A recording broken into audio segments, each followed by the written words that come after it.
నేను ఇవాళ యాదృచ్ఛికంగా ఉదయం వేళ ఎందుకో పుస్తకాల బీరువా దగ్గర నించుని చంద్రశేఖర పరమాచార్య స్వామి వారి యొక్క పాదాలు కనపడుతున్నటువంటి ఒక పుస్తకం ఒకటి నా దగ్గర ఉంటే ఆ పుస్తకాన్ని తీసి యథాలాపంగా ఇలా అన్నాను. అంటే ప్రదోషవేళయందు శివనామమును చెప్పినటువంటి వాడు పొందేటటువంటి ఫలితమేమో వాక్కుల చేత చెప్పటము సాధ్యము కాదు. ప్రదోషవేళయందు చెప్పబడినటువంటి శివనామము యొక్క ఫలితమును చెప్పే ప్రయత్నమును కూడా చేయరాదు. ఎందుచేత అంటే అంత గొప్ప ఫలితం వస్తుంది కనుక. స్వయంగా చంద్రశేఖర పరమాచార్య స్వామి వారు చెప్పినటువంటి మాటలున్న పేజీ నాకు అలవోకగా కనబడితే నేను ఎంతో సంతోషించాను. పోన్లే, నిన్ననే అనుకోకుండా నేను ఈ మాట అన్నాను. ప్రదోషవేళలో శివనామం చెప్పుకున్నటువంటి ఫలితం మనకి అనుభవంలోకి వచ్చిన తర్వాత తెలుస్తుంది దాని గొప్పతనం ఏమిటోనని. ఇవాళ మనకి యాదృచ్ఛికంగా ఇది గురువుల నోటి వెంట వచ్చిన మాటగా పుస్తకంలో కనపడింది. ఇది చాలా ఆనందదాయకమైన విషయము అని అనుకున్నాను. కనుక మనం ఇప్పుడు చక్కగా సంతోషంతో, పూనికతో, భక్తితో ప్రదోషవేళ కనుక ఆ శివాష్టోత్తరాన్ని చదివి తదనంతరము ప్రవచనాన్ని ప్రారంభం చేసుకుందాం.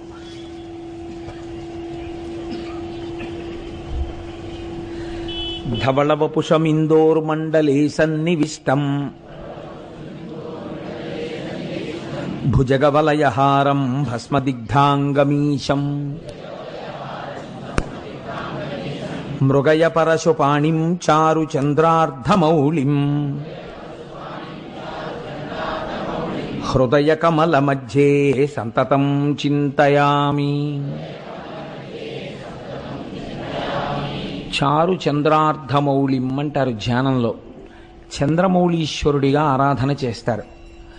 4 వర్ణముల వారు సమస్త ఫలితములను పొందడానికి చంద్రమౌళీశ్వరారాధన చేయవలెను అని శాస్త్రం విధించింది. కనుక చంద్రమౌళీశ్వరారాధన చెయ్యడం కోసమని బహుశः నా ఊహ సత్యమైతే 1,00,000 ఇళ్లల్లో ఒక్క ఇంట్లోనైనా ఉండడానికి అవకాశం లేనటువంటి ఒక అత్యద్భుతమైనటువంటి పార్వతీ పరమేశ్వరుల యొక్క రూపంతో కూడిన మూర్తిని మహాశివరాత్రి నాడు 5 పైసలు ఖర్చు లేనటువంటి అద్భుతమైన చంద్రమౌళీశ్వరారాధన మనందరం కలిసి చేసుకుందాం. దానికి మనకి అపర భగీరథుడు గోపాలకృష్ణ గారు ఉండనే ఉన్నారు. ఆ కార్యక్రమాన్ని ఆయనకి చెప్పేస్తే ఆయనే తంటాలు పడి అన్నీ ఏర్పాట్లు చేసుకుంటారు. మనందరం హాయిగా కూర్చుని 5 పైసలు ఖర్చు లేకుండా అని నేను అనేశాను కాబట్టి ఇంకా దానికి ఏం ఉండదన్నమాట ఖర్చు. అలా చేసుకోవడం గోపాలకృష్ణ గారి బాధ్యత, ఇంకా మనకే సంబంధం లేదు. ఆయనకి నా ఎందున్న గౌరవం అటువంటిది. ఇంత మాట వీడన్నాడు ధూర్తతనంగా ఆయన అనుకోరు, దాన్ని అమలు చేయడానికి ప్రయత్నిస్తారు. కాబట్టి మహాశివరాత్రి నాడు అటువంటి మూర్తికి మనం ఆరాధన చేద్దాం. చారు చంద్రార్ధమౌళిం హృదయ కమల మధ్యే సంతతం చింతయామి. శివో మహేశ్వర శంభు పినాకీ శశిశేఖర వామదేవో విరూపాక్ష కపర్దీ నీలలోహిత శంకర శూలపాణిశ్చ ఖట్వాంగీ విష్ణువల్లభ శపి విష్ణోంబికానాథ శ్రీకంఠో భక్తవత్సల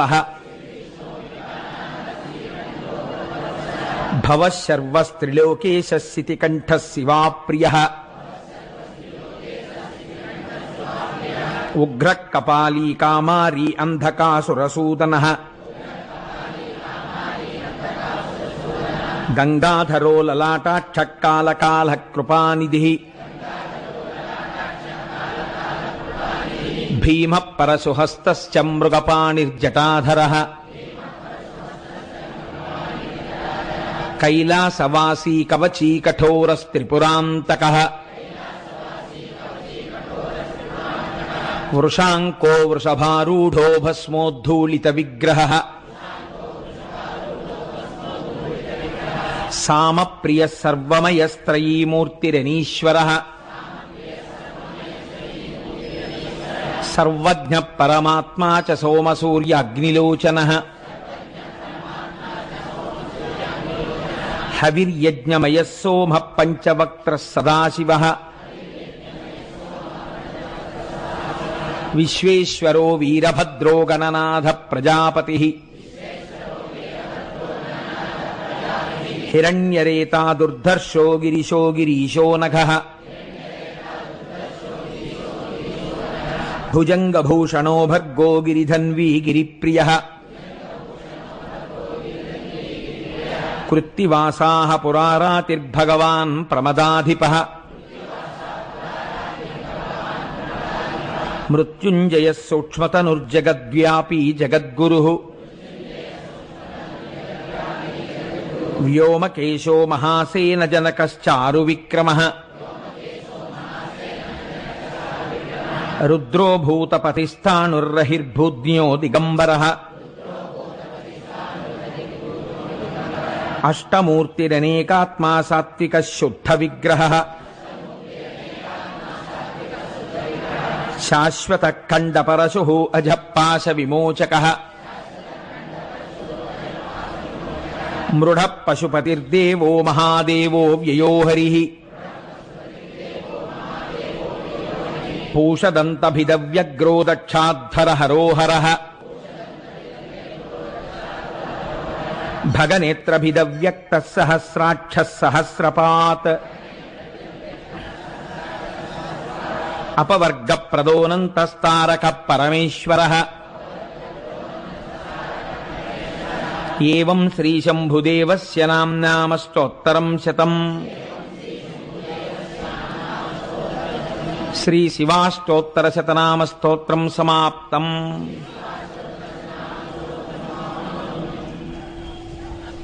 నిన్నటి రోజున భీమః అన్న నామంతో ఆ భీమేశ్వరలింగం ఎలా ఆవిర్భవించింది అన్నదాన్ని మీకు నేను విజ్ఞాపన చేశాను. దాని యందు రెండు ఉంటాయి. ఒకటి, ఆయన అటువంటి గొప్ప శాసనాన్ని చెయ్యగలగడం, అటువంటి ప్రభంజనుడైనటువంటి వాయుదేవుడు మన శరీర కార్యములను నిర్వర్తించుట యందు ఎలా సహాయపడాలని శంకరుడు శాసనం చేస్తే ఔదల దాల్చి నిర్వహిస్తున్నాడో అంత గొప్పగా తన తేజస్సు చేత సమస్తాన్ని బూది చేయగలిగినటువంటి అగ్నిహోత్రుడు ఈశ్వర శాసనాన్ని ఔదల దాల్చి యజ్ఞమునందు హవ్యవాహనుడుగా, పితృకార్యముల యందు పిండమును తీసుకెళ్లేటటువంటి వాడిగా, అలాగే మన ఇంట్లో తెల్లవారి లేస్తే అన్నాన్ని పచనం చేసేవాడిగా, హవ్యం వహతి దేవానాం కవ్యం కవ్యాసినామపి పాకంచ కురుతే వహ్నిః శంకరశైవ శాసనాత్ అని లింగపురాణంలోంచి అనుసంధానం చేసుకుంటూ మనం ఆయన ఎలా జగత్తుని శాసించగలిగినటువంటి వాడు అన్నదాని గురించి ఆ భీమేశ్వర నామంతో స్వామి ఆవిర్భవించినటువంటి స్వరూపం గురించి మీకు విజ్ఞాపన చేసి ఉన్నాను. ఇవాల్టి రోజున త్రయంబక క్షేత్రం గురించి, త్రయంబకేశ్వరుడి గురించి మీకు 4 మాటలు చెప్పేటటువంటి ప్రయత్నం చేస్తాను. త్రయంబకం గౌతమీతటే అని మనం అంటాం. అందులో సహ్యాద్రి శీర్షే విమలే వసంతం గోదావరీ తీర పవిత్ర దేశే యద్దర్శనాత్వాతకమిషునాశం ప్రయాతితం త్రయంబకమిషమీడే అని పిలుస్తారు.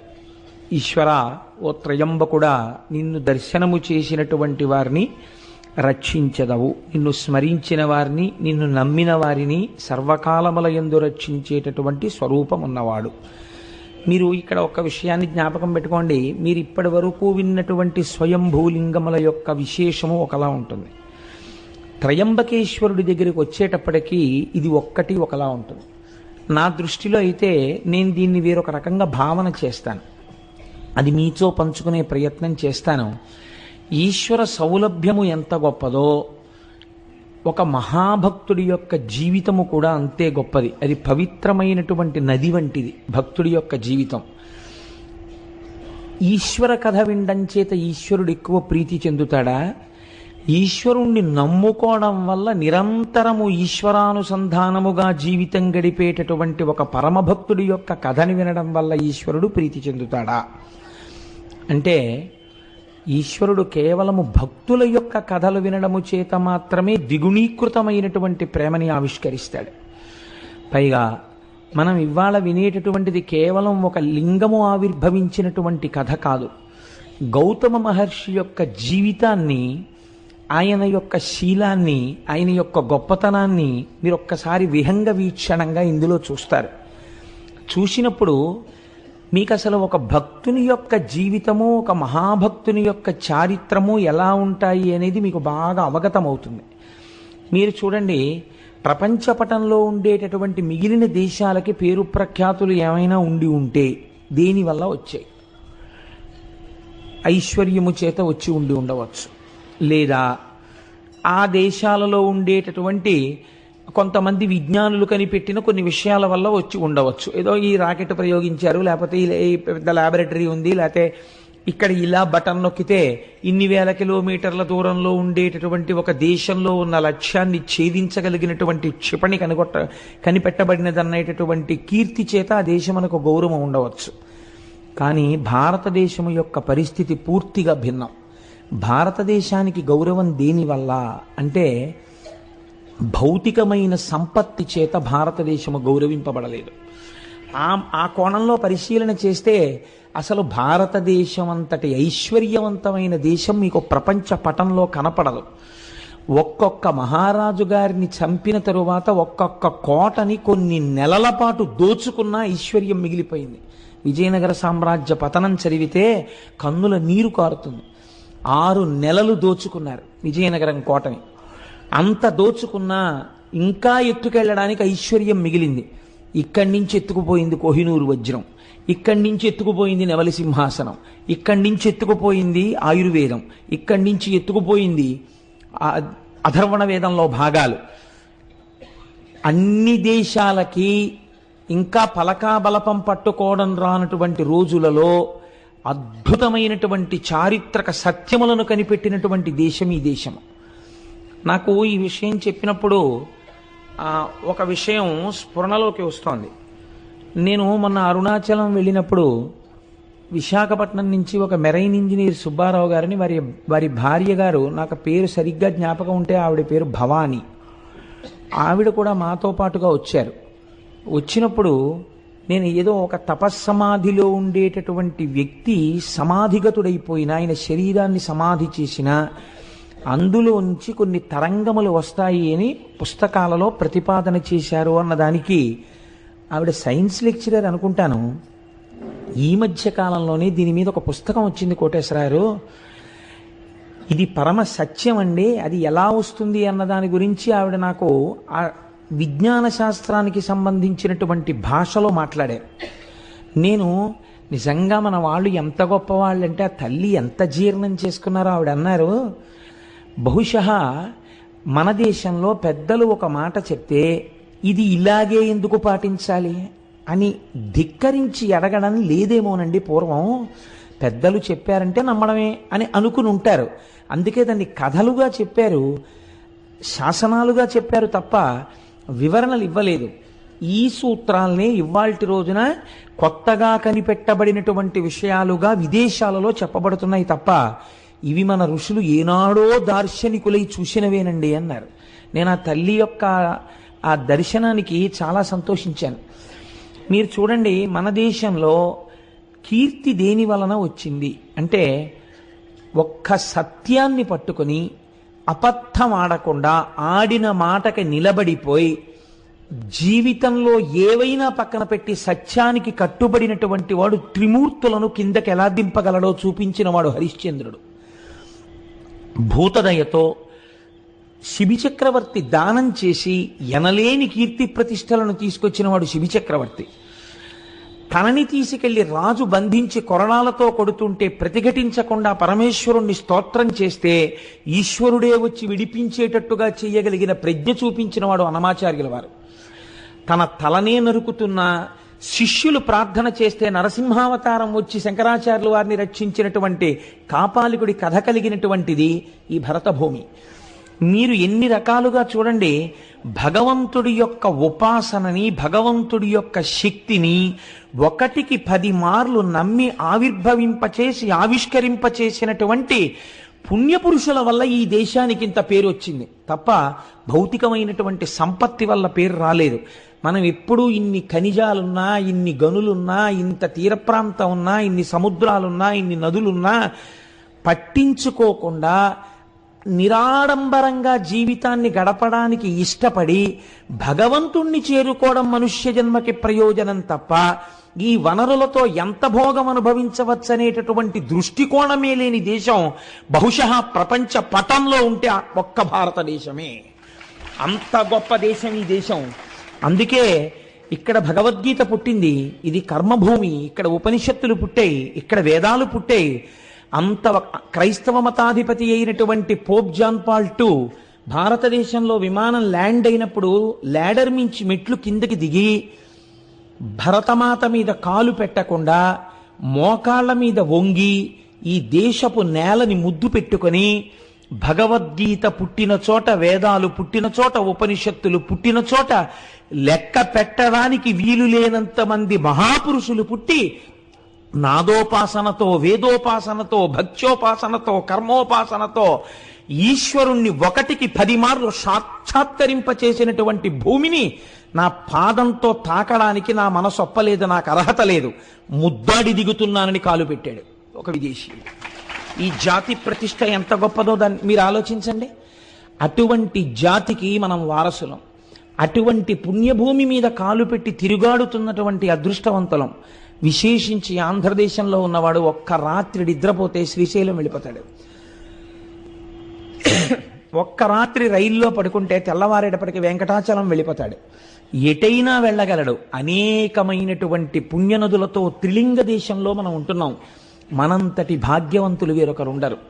ఎన్ని జన్మల పుణ్యమో భౌతిక సంపత్తితో, అర్థం పర్థం లేని సుఖభావనతో, ఎప్పుడూ అనేక రకాలైనటువంటి కామ సంబంధమైనటువంటి విషయాలతో కొట్టుకుపోయేటటువంటి సంస్కృతి యందు పుట్టకుండా ప్రపంచపటంలో తెల్లవారి లేస్తే భగవన్మయంగా జీవితం గడిపేటటువంటి జీవగడ్డ యందు మనం పుట్టేటట్టుగా అనుగ్రహించినటువంటి ఈశ్వరుడికి మనం ఎన్ని ప్రణతులిడాలి.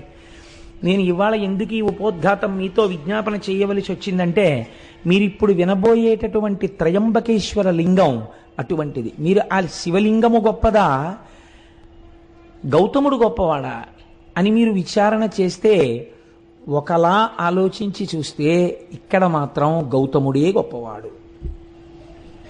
ఇది అందుకే మిగిలినటువంటి లింగముల దగ్గర ఒక్క లింగం ఆవిర్భవించింది, 2 లింగములు ఆవిర్భవించాయి. త్రయంబకం విషయంలో అలా కాదు. ఒక నది ఆవిర్భవించింది, ఒక శివలింగం ఆవిర్భవించింది. మనం తెల్లవారి లేస్తే ఏ నదీ జలాలు తాగి బతుకుతున్నామో ఆ నదిని తీసుకొచ్చిన మహాపురుషుడి చరిత్ర ఇవాళ రాబోతోంది. మనం భవతి అంటారు సంస్కృతంలో. భవతి అంటే ఉన్నాను. ఇవాళ మనందరం భవతి ఉన్నాము అంటే దానికి కారణం ఎవరో తెలుసా అండి? గౌతమ మహర్షి. ఆయన తెచ్చిన గోదావరి నీళ్లే కదండి మనం తాగుతున్నాం. అటువంటి మహాపురుషుడి యొక్క చరిత్ర ఇవాళ మనం వినబోతున్నాం. దీనికి ఈశ్వరుడు నిజంగా ఎంత సంతోషాన్ని పొందుతాడో చూడండి. వీళ్ళు కృతజ్ఞతాభావంతో వింటున్నారని ఆనందిస్తాడు. ఇప్పుడు మీరు ఆ కోణంలో నేను ఎందుకు ఈ విషయాన్ని మీకు విజ్ఞాపన చేశానంటే, ఇప్పుడు నేను చెప్పబోయేటటువంటి విశేషాన్ని మీరు ఆ కోణంలో పరిశీలన చేస్తే, ఎందుకు ఈ మాట అన్నారు? లింగ ఆవిర్భావము కన్నా మహాత్ముని యొక్క జీవితమే గొప్పది ఒకలా చూస్తే అని అన్నారే, అలా ఎక్కడుంది ఇందులో అన్న విచారణ చేస్తూ మీరు వినే ప్రయత్నం చెయ్యండి. అది మీ జీవితానికి కూడా ఎంత గొప్ప కొత్త కోణాన్ని తొడుగుతుందో ఆలోచించండి. దీన్ని ప్రారంభం చేస్తూ ఆ శివమహాపురాణంలో ఒక మాట చెప్తారు. మునికులమందు గౌతముడమోఘ తపో విభవాజ్యుడై భృశంబనిశము శంభులింగనియ అనిశము శంభులింగ నియతార్చన సల్పుచు పత్నితో వసించను హరువొప్ప బ్రహ్మగిరి చేరువనొక్క వనస్థలంబునన్ అనువుగ శిష్యకోటి తన ఎండ పఠింపగ న్యాయశాస్త్రముల్. గౌతముడు చాలా గొప్ప మహర్షి.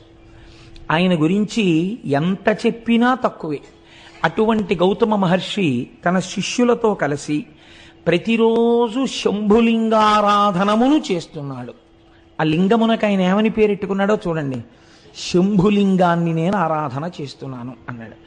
ఇది పూర్వకాలంలో మీరు ఒక 50 పేర్లు చూస్తే 51వ పేరు ఇది ఉండేది, శంభులింగం అని. అసలు ఈ పేరే కనుమరుగైపోయింది.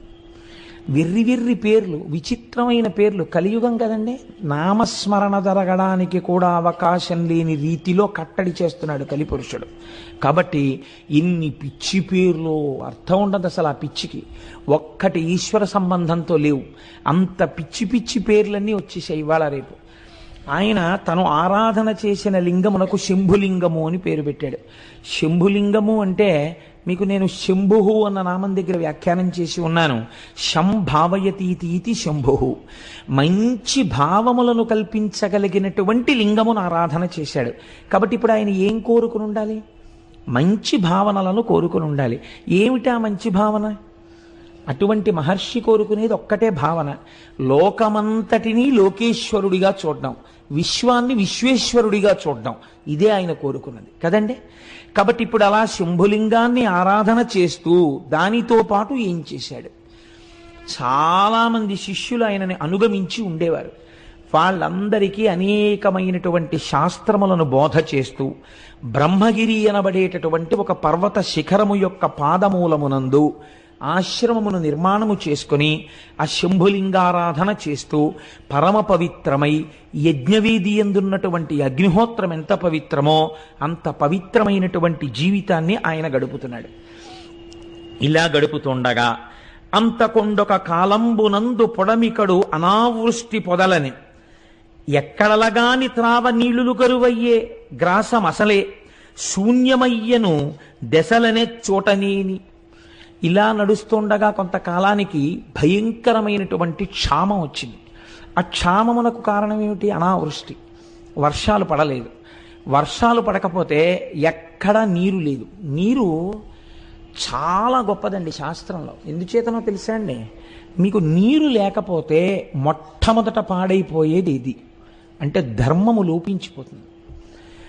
నీటికి ఒక రకమైనటువంటి ప్రయారిటీ ఉంటుంది. మీరు చూడండి, నేను హైదరాబాద్లో ఒక 7-8 సంవత్సరాల క్రితం మా తమ్ముడింటికి వెళ్ళాను. వాడప్పుడు ఆ విద్యానగర్ ఏరియాలో ఎక్కడో నల్లకుంట ఏరియాలో ఉండేవాడు.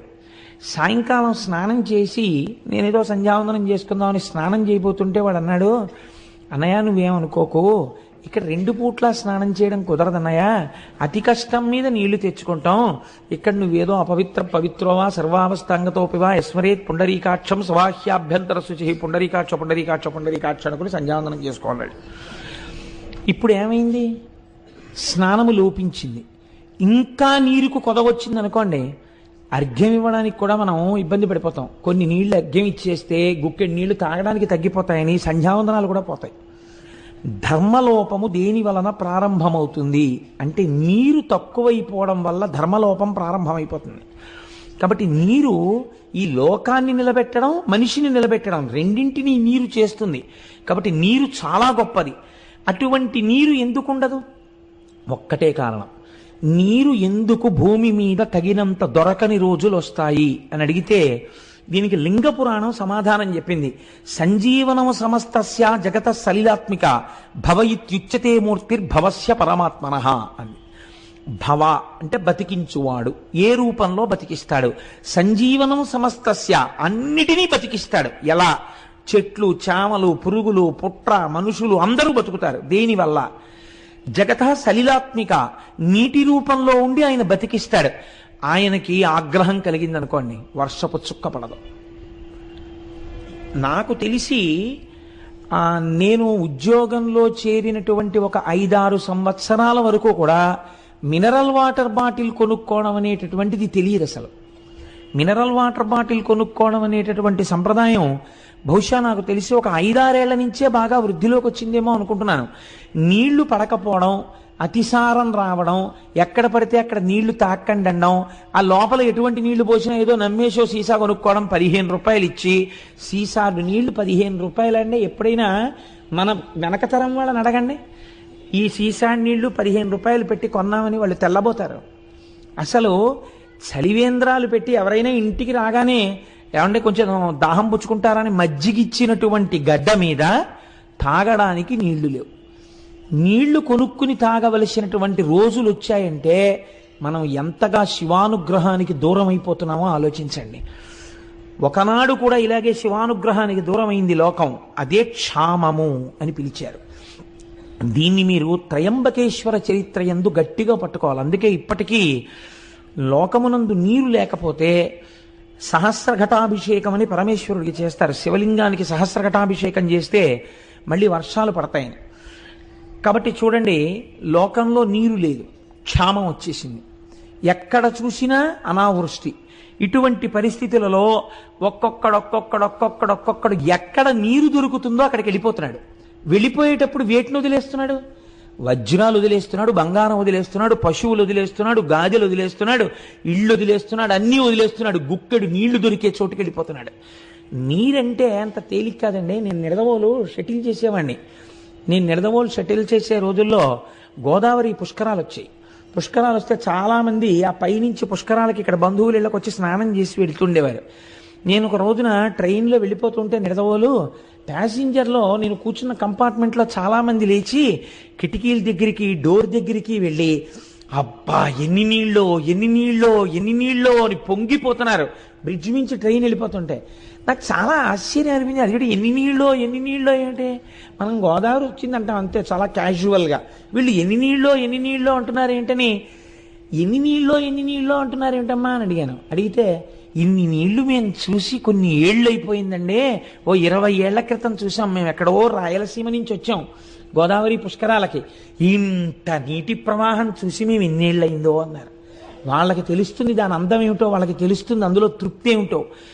మనం గౌతమ మహర్షి అనుగ్రహంతో కావలసినన్ని నీళ్లు పొందుతున్నాం కాబట్టి ఆ మహర్షిని కూడా తలుచుకోవడం మానేశాం. అక్కర్లేని విగ్రహాలు త్రిలింగ దేశంలో ఎన్నున్నాయో, ఇంతగా మనకి గౌతమీ నదిని తీసుకొచ్చి దాహార్తిని తీరుస్తున్నటువంటి గౌతమ మహర్షి యొక్క విగ్రహ ప్రతిష్ఠ జరిగినటువంటి ఆలయాలు ఈ ప్రాంతాల్లో ఎన్నున్నాయి నాకు చూపించండి. ఇది మన కృతజ్ఞత. ఎందుకు శివుడు అనుగ్రహించాలి మనని? కాబట్టి వాటర్ బాటిల్స్ కొనుక్కోవలసి వచ్చిందంటే కొనుక్కోవలసి వస్తుంది కదండి. కాబట్టి ఇప్పుడు ఏమైంది, కొంతకాలానికి భయంకరమైనటువంటి అనావృష్టి చేత లోకం బాధపడుతోంది. ఇటువంటి అపారమైనటువంటి బాధ చేత లోకంలో ఉన్న వాళ్ళందరూ వెళ్ళిపోతున్నారు. వెళ్ళిపోతుంటే ఆయన చూశాడు. చూసి అయ్యయ్యో ఇలా అయిందేమిటి, నేను ఎలా అయినా ఈ లోకము యొక్క బాధని తీర్చే ప్రయత్నం చేస్తాను అన్నాడు. ఇది ఎందుకండి గౌతముడికి? మీరు కొంచెం జాగ్రత్తగా ఆలోచించండి. తోచనమ్మ తోడికోడలు పుట్టింటికి వెళ్ళిందని అనావృష్టి వచ్చి వర్షాలు లేక లోకంలో అందరూ బాధపడి చచ్చిపోతుంటే వెళ్ళిపోతుంటే ఈ నీరు లేకుండా జీవులు పడుతున్న బాధ నేను తీర్చే ప్రయత్నం చేస్తానని గౌతముడు ఎందుకు అనాలి? ఇదే ఆయన చేసినటువంటి శంభులింగారాధనము. నాకు తపశ్శక్తి ఉంది కాబట్టి నేను ఇలా అంటే అందులోకి నీళ్ళు వచ్చేస్తే గొప్ప కాదు. రమణ మహర్షి తిరువణ్ణామల ఎంత ఎండిపోయింది ఒకప్పుడు. రమణాశ్రమంలో ఉన్నవాళ్ళు కూడా వెళ్ళిపోతున్నారు. వెళ్ళిపోతుంటే రమణుల దగ్గరికి వచ్చి చెప్పారు, అందరూ వెళ్ళిపోతున్నారండి, నీళ్లు లేవన్నారు. అంటే రమణులు అన్నారు, వెళ్ళిపోవడం ఎందుకు, నీళ్లు లేకపోతే వెళ్ళిపోతారా, ఈశ్వర కృప ఉంటే నీళ్ళు ఎందుకు రావు అని అక్కడ గొంతు కూర్చుని 4 చారలు మట్టి తీశారు. ఇలాగా అంతే జల పుట్టింది. అదే రమణబావి అని పిలుస్తారు. తిరువణ్ణామల ఎంత ఎండిపోతుంది, రమణాశ్రమంలో ఉన్న రమణబావి ఎండదు. దానికి కావ్యకంఠ గణపతి ముని పేరు పెట్టారు, రమణ తీర్థము అని పేరెట్టారు దానికి. కాబట్టి మహాపురుషులు సృష్టించగలరు, వారి తపశ్శక్తి చేత వారు సంకల్పం చేస్తే వస్తుంది. గౌతమ మహర్షి తలుచుకుంటే రోజు ఒక కొండ నీళ్లు తేలేంటి, ఆదిశంకరాచార్యులు వారు తలుచుకుంటే పూర్ణానదినే అమ్మగారి స్నానానికి తీసుకొచ్చారే, అటువంటిది ఓ కొండ నీళ్లు ఆయన తన కోసం తెచ్చుకోలేరా? ఆయన బాధ అది కాదు, ఆయన బాధ లోకం కోసం. ఇది విశ్వమునందు విశ్వేశ్వరుని చూచుట, లోకమునందు లోకేశ్వరుని చూచుట. తను పూజామందిరంలో కూర్చుని బాగా పూజ చేసేసి అయ్య బాబోయ్ ఏమి పూజండి అనేటట్టుగా పూజ చేసి నియుజ్యమానా సుగజా సుహస్తా సకేశ్చరా స్తోచల పత్రహస్తా బభూవ దేవీ చకృతా సుహస్తా లక్ష్మీస్తథా పద్మిని పద్మహస్తా అంటారు సుందరకాండలో వాల్మీకి మహర్షి. పూజామందిరంలోనేమో లక్ష్మీదేవికి పూజ, బయటికి వచ్చేమో సీతమ్మ తల్లిని బాధ పెడుతూ ఉండడం. ఎందుకు వచ్చిన దిక్కుమాలిన పూజ? అది కాదు పూజ అంటే. తాను లోకమునందు ఒక భాగము, ఈ లోకము ఈశ్వర స్వరూపము కాబట్టి లోకము బాధపడితే ఇది ఈశ్వరుడి బాధ కాబట్టి నేను లోకమును రక్షించాలి, అది నా పూజలో అంతర్భాగము అని ఆయన అనుకున్నాడు. ఇది ఆయన చేసినటువంటి శంభులింగారాధన. కాబట్టి ఇప్పుడు ఆయన జలముల యొక్క అధిదేవతను గురించి తపస్సు చేశాడు. మీకు ఏ అవసరం వస్తే ఆ అవసరాన్ని తీర్చగలిగినటువంటి వారి దగ్గరికి వెళ్ళాలి. ఇంట్లో దొంగలు పడ్డారనుకోండి, ఫైర్ ఆఫీస్కి వెళ్ళకూడదు కదా, ఇల్లు అంటుకుంటే ఫైర్ ఆఫీస్కి వెళ్ళాలి. అదేంటంటే మా దగ్గరికి వచ్చారంటే మీరు ఖాళీగా ఉన్నారని వచ్చామంటే అంటే వాళ్ళు ఏం చేస్తారు? ఇంట్లో దొంగలు పడితే పోలీస్ ఆఫీస్కి వెళ్ళాలి. ఈశ్వరుడు లోకం కృతజ్ఞతతో ప్రవర్తిస్తోంది. కృతజ్ఞులైనటువంటి వారికి ఎందుకు ఉపకారం చెయ్యాలి? వీళ్ళ బుద్ధి మరల్చాలంటే నేను వీళ్ళని శిక్ష వెయ్యాలి. తండ్రి కొడుకుని మార్గంలో తేవడానికి ఎలా శిక్షిస్తాడో అలా నేను శిక్షించాలి. కాబట్టి మీరు వర్షించకండి అని ఆజ్ఞాపించాడు. నువ్వు తపస్సు చేశావు, నేను సంతోషించాను, కానీ నేను మాత్రం వర్షించడం కుదరదు, జల సమృద్ధిని లోకమునకు ఇవ్వను. మీరు చాలా జాగ్రత్తగా గమనించండి ఇందులో ఒక విషయాన్ని. మనకి ఈశ్వరుడు ఇచ్చాడు కదా అని అనుభవించుకుంటూ వెళ్ళిపోతే, అందుకే సనాతన ధర్మమునందొక్కదాని యందు మాత్రమే అగ్నికార్యం ఉంది, ఇంకా మీకు ఎక్కడా లేదు. ఇది అగ్నికార్యంలో అగ్నిహోత్రుణ్ణి పిలిచి హవ్యవాహనాన్ని పిలిచి మీరు అనుభవిస్తున్నటువంటి భోగములన్నీ దేవతల యొక్క అనుగ్రహము చేత వస్తున్నాయి కాబట్టి ఆ దేవతలకి హవిస్సులు మీరు ఇవ్వాలి. ఆ హవిస్సుని దేవతలు అందుకుంటారు. అందుకుని వారు మీ పట్ల కృతజ్ఞులై, చూడండి తిన్న ఇంటికి వాసాలు లెక్కెట్టాడంటారు. మీరు హవిస్సు ఇవ్వడం అంటే వాళ్ళకి భోజనం పెట్టడం. వాళ్ళు భోజనం చేశారనుకోండి, వాళ్ళు మీ పట్ల సంతుష్టులు అవుతారు, వాళ్ళు మీకు అపకారం చేయరు, వాళ్ళు మీకు తిరిగి ఉపకారం చేస్తారు. ఎవరెవరు ఏం చెయ్యగలరో ఆ ఉపకారాన్ని వాళ్ళు చేస్తారు. పర్జన్యుడు వర్షాన్ని కురిపిస్తాడు, భూమి సస్యశ్యామలమవుతుంది, వాయుదేవుడు చక్కగా వీస్తాడు, ప్రభంజనుడు కాకుండా లోకమంతా సుభిక్షంగా ఉంటుంది. అందుకే అగ్నికార్యం చేయడం, యజ్ఞం చెయ్యడం, యాగం చెయ్యడం ఈ జాతికి మాత్రమే ఉన్న సొత్తు. అందుకే ఇది కర్మభూమి. తాను బ్రతకడం కాదు, 10 మందిని బ్రతకడం నేర్పించినటువంటి భూమి ఈ భూమి. ఎప్పుడు యాగాలు యజ్ఞాలు మానేశారో అప్పుడే దేశానికి క్షామం బయలుదేరింది. అందుకే మనం చూడండి రేపు ఏం చేస్తున్నాం, 3 క్రతువులు చేస్తున్నాం. ఒకటి సుబ్రహ్మణ్యుడికి పాలాభిషేకం, మీరు వింటారు. మళ్ళీ ఇప్పుడు నేను చరివిరచరణం అవుతుంది. ఆ కావిడి ఎత్తితే చాలంతే 12 తరాల తర్వాత ఎప్పుడో వంశం పెరగకుండా రావలసినటువంటి ప్రమాదాన్ని ఇప్పుడు తీసేస్తాడు ఆ కావిడిని ఎత్తిన వాడికి సుబ్రహ్మణ్యుడు.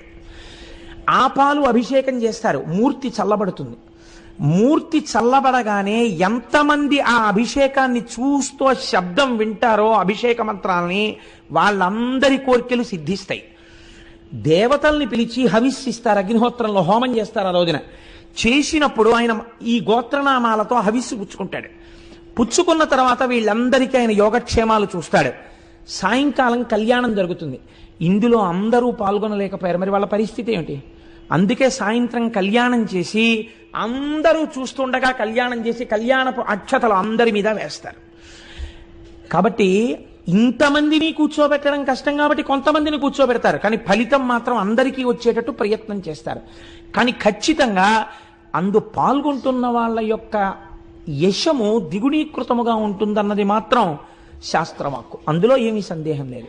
నేను నిస్సందేహంగా చెప్తున్నాను, 200 మంది భాగ్యవంతులే. ఏదో సుబ్రహ్మణ్యానుగ్రహం లేకుండా అంత క్రతువులో పాల్గొనడం కుదరదు. కాబట్టి చూడండి, ఇప్పుడు ఆయన నేను వర్షమును కురిపించలేను, కానీ నీకొక్క ఉపకారం చేస్తాను. ఏమిటో తెలుసా? ఎవడి భయం వల్ల ఈ వాయువు వీస్తోందో, ఎవడి భయం వల్ల ఈ సముద్రుడు దాటి భూమి మీదకి రాడో, ఎవరి భయం వల్ల అగ్నిహోత్రం ఉపకారం చేసి వంట చేస్తోందో, వాడి భయం వల్లే నేను కూడా నీటిని తేలేను. కానీ నువ్వు ఇంత తపస్సు చేశావు, నువ్వు నన్ను అడిగావు నీరు కావాలి అని. లోకమునకంతటికి నీరు నేను ఇవ్వలేను, అలా ఇస్తే ఈశ్వర శాసనోల్లంఘనం జరుగుతుంది. నీకిస్తాను నీరు. ఎలా ఇస్తానో తెలుసా? నీకొకలా ఇస్తాను. కావున నేను వృష్టికెటు గర్తను కాగల, ఒక్క గర్తము నీవిక త్రవ్వికొన్న అచట నీరము నించెద, జానుదగ్నమచ్చో వివిధౌషధీతతి బ్రను ఫల ద్రుమ కరంబదమున్ ముదంబు ఆవహిలంగ కూర్చికొనుము అరకయుండు జలంబులెప్పుడు. నా మీద పెట్టకు నీళ్లు తెమ్మని, నువ్వు ఒక చిన్న గుండంతవు, నేనేం చేస్తానో తెలుసా? అందులో నీళ్లు పోస్తాను. అప్పుడు నన్ను పరమశివుడు అడగలేడు, ఎందుకు ఇచ్చావు నీళ్లు, నేను వద్దంటే అనలేడు. గౌతముడు మహానుభావుడు, తెల్లవారి నీలింగార్చనే చేస్తున్నాడు. కాబట్టి ఆయన అంత తపస్సు చేశాడు. ఆయనకి మాత్రం ఒక కుండంలో నీళ్లు పోశారని చెప్తాను. నువ్వు ఎంత కుండం తీయగలవో అంత కుండం తీ, నేను అందులోకి నీరు పోస్తాను, ఒక్క వరం ఇస్తాను. ఏమిటో తెలుసా? కుండం ఆరదు, అందులో ఎప్పుడు నీళ్లుంటాయి. ఇప్పుడు నువ్వేం చేస్తావో తెలుసా? నా మీద పెట్టకు, లోకాన్ని బతికిస్తానంటున్నావు కదా, నువ్వు మీ ఆవిడ కలిసి ఈ నీళ్ళన్నీ పట్టుకెళ్ళి ఎన్ని ఎకరాలకు పోయగలరో అన్నింటికి పోసుకోండి, ఎన్ని పంటలు పండించుకోగలరో పండించుకోండి, ఎంతమందికి అన్నం పెట్టగలరో పెట్టుకోండి. తడి ఉంటే కదా పంటలు పండుతాయి, తడు ఉంటే కదా దాహం తీరుతుంది. ఇందులో నీరు తరిగిపోకుండా నేను చూస్తా. ఈ నీటిని తోడి అన్ని ఎకరాల పంట పండించేంతమందికి అన్నం నువ్వు పెట్టుకుంటావా? పెట్టుకో అన్నాడు. ఇప్పుడు ఏమనాలండి గౌతముడు?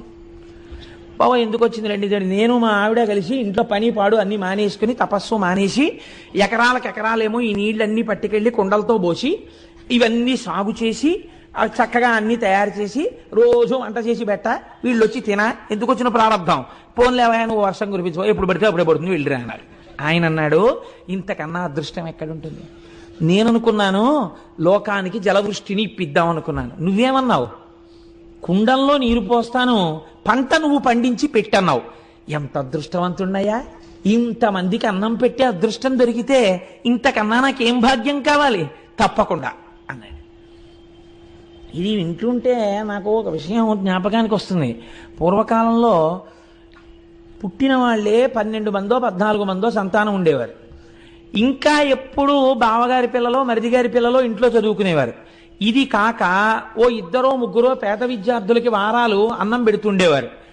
ఇంటికొచ్చిన అతిథిని మీరు ఎప్పుడు ఎడతారో అని మళ్ళీ అడగడం తెలియదు. వాళ్ళు నెలలు ఉంటుండేవారు, వాళ్ళకి వండి పెడుతుండేవారు. ఇన్ని చేస్తున్నా ఎంత సంతోషంగా వాళ్ళ జీవితాలు వెళ్ళిపోయాయో. ఒక్కనాడు లేదన్న బాధ లేకుండా వాళ్ళు సంతోషంగా గడిపేశారు. ఇంత అలిసిపోయేవారు, రాత్రి ఇలా వెళ్ళి పడుకోగానే నిద్రపోయేవారు, మళ్ళీ తెల్లవారు లేచేవారు, సంతోషంతో కార్యక్రమం చేసేవారు. ఇంతమందికి పెట్టగలిగిన చెయ్యిందని సంతోషించేవారు. అలా వాళ్ళ రోజులు వెళ్ళిపోయాయి. కాబట్టి ఇప్పుడు గౌతముడు చాలా సంతోషించాడు. తప్పకుండా నేను ఆ పని చేసుకుంటానన్నాడు. ఇప్పుడు వరుణుడు ఆ గుండంలో నీరు నింపాడు. ఇప్పుడు గౌతముడు ఏం చేశాడో మీరు అవధరించండి. నాకు నిజంగా ఆశ్చర్యంగా ఉంటుంది ఇది చదువుతుంటే. ఇది చదివినంత తేలిగ్గా విన్నంత తేలిగ్గా ఉండదు. మీరు మనసులో ఒక్కసారి భావన చెయ్యండి ఆయన ఉదారత. ఇదంతా ఎవరెవరు చేశారు? ఆయన భార్య అంతే. అహల్య ఎవరో తెలుసా అండి? బ్రహ్మగారికి ఓ కోరిక పుట్టింది. ఇప్పటి వరకు ప్రపంచంలో పుట్టనంత సౌందర్య రాశిని ఒక దాన్ని నేను సృష్టిస్తానని సృష్టిస్తే ఆవిడే అహల్య.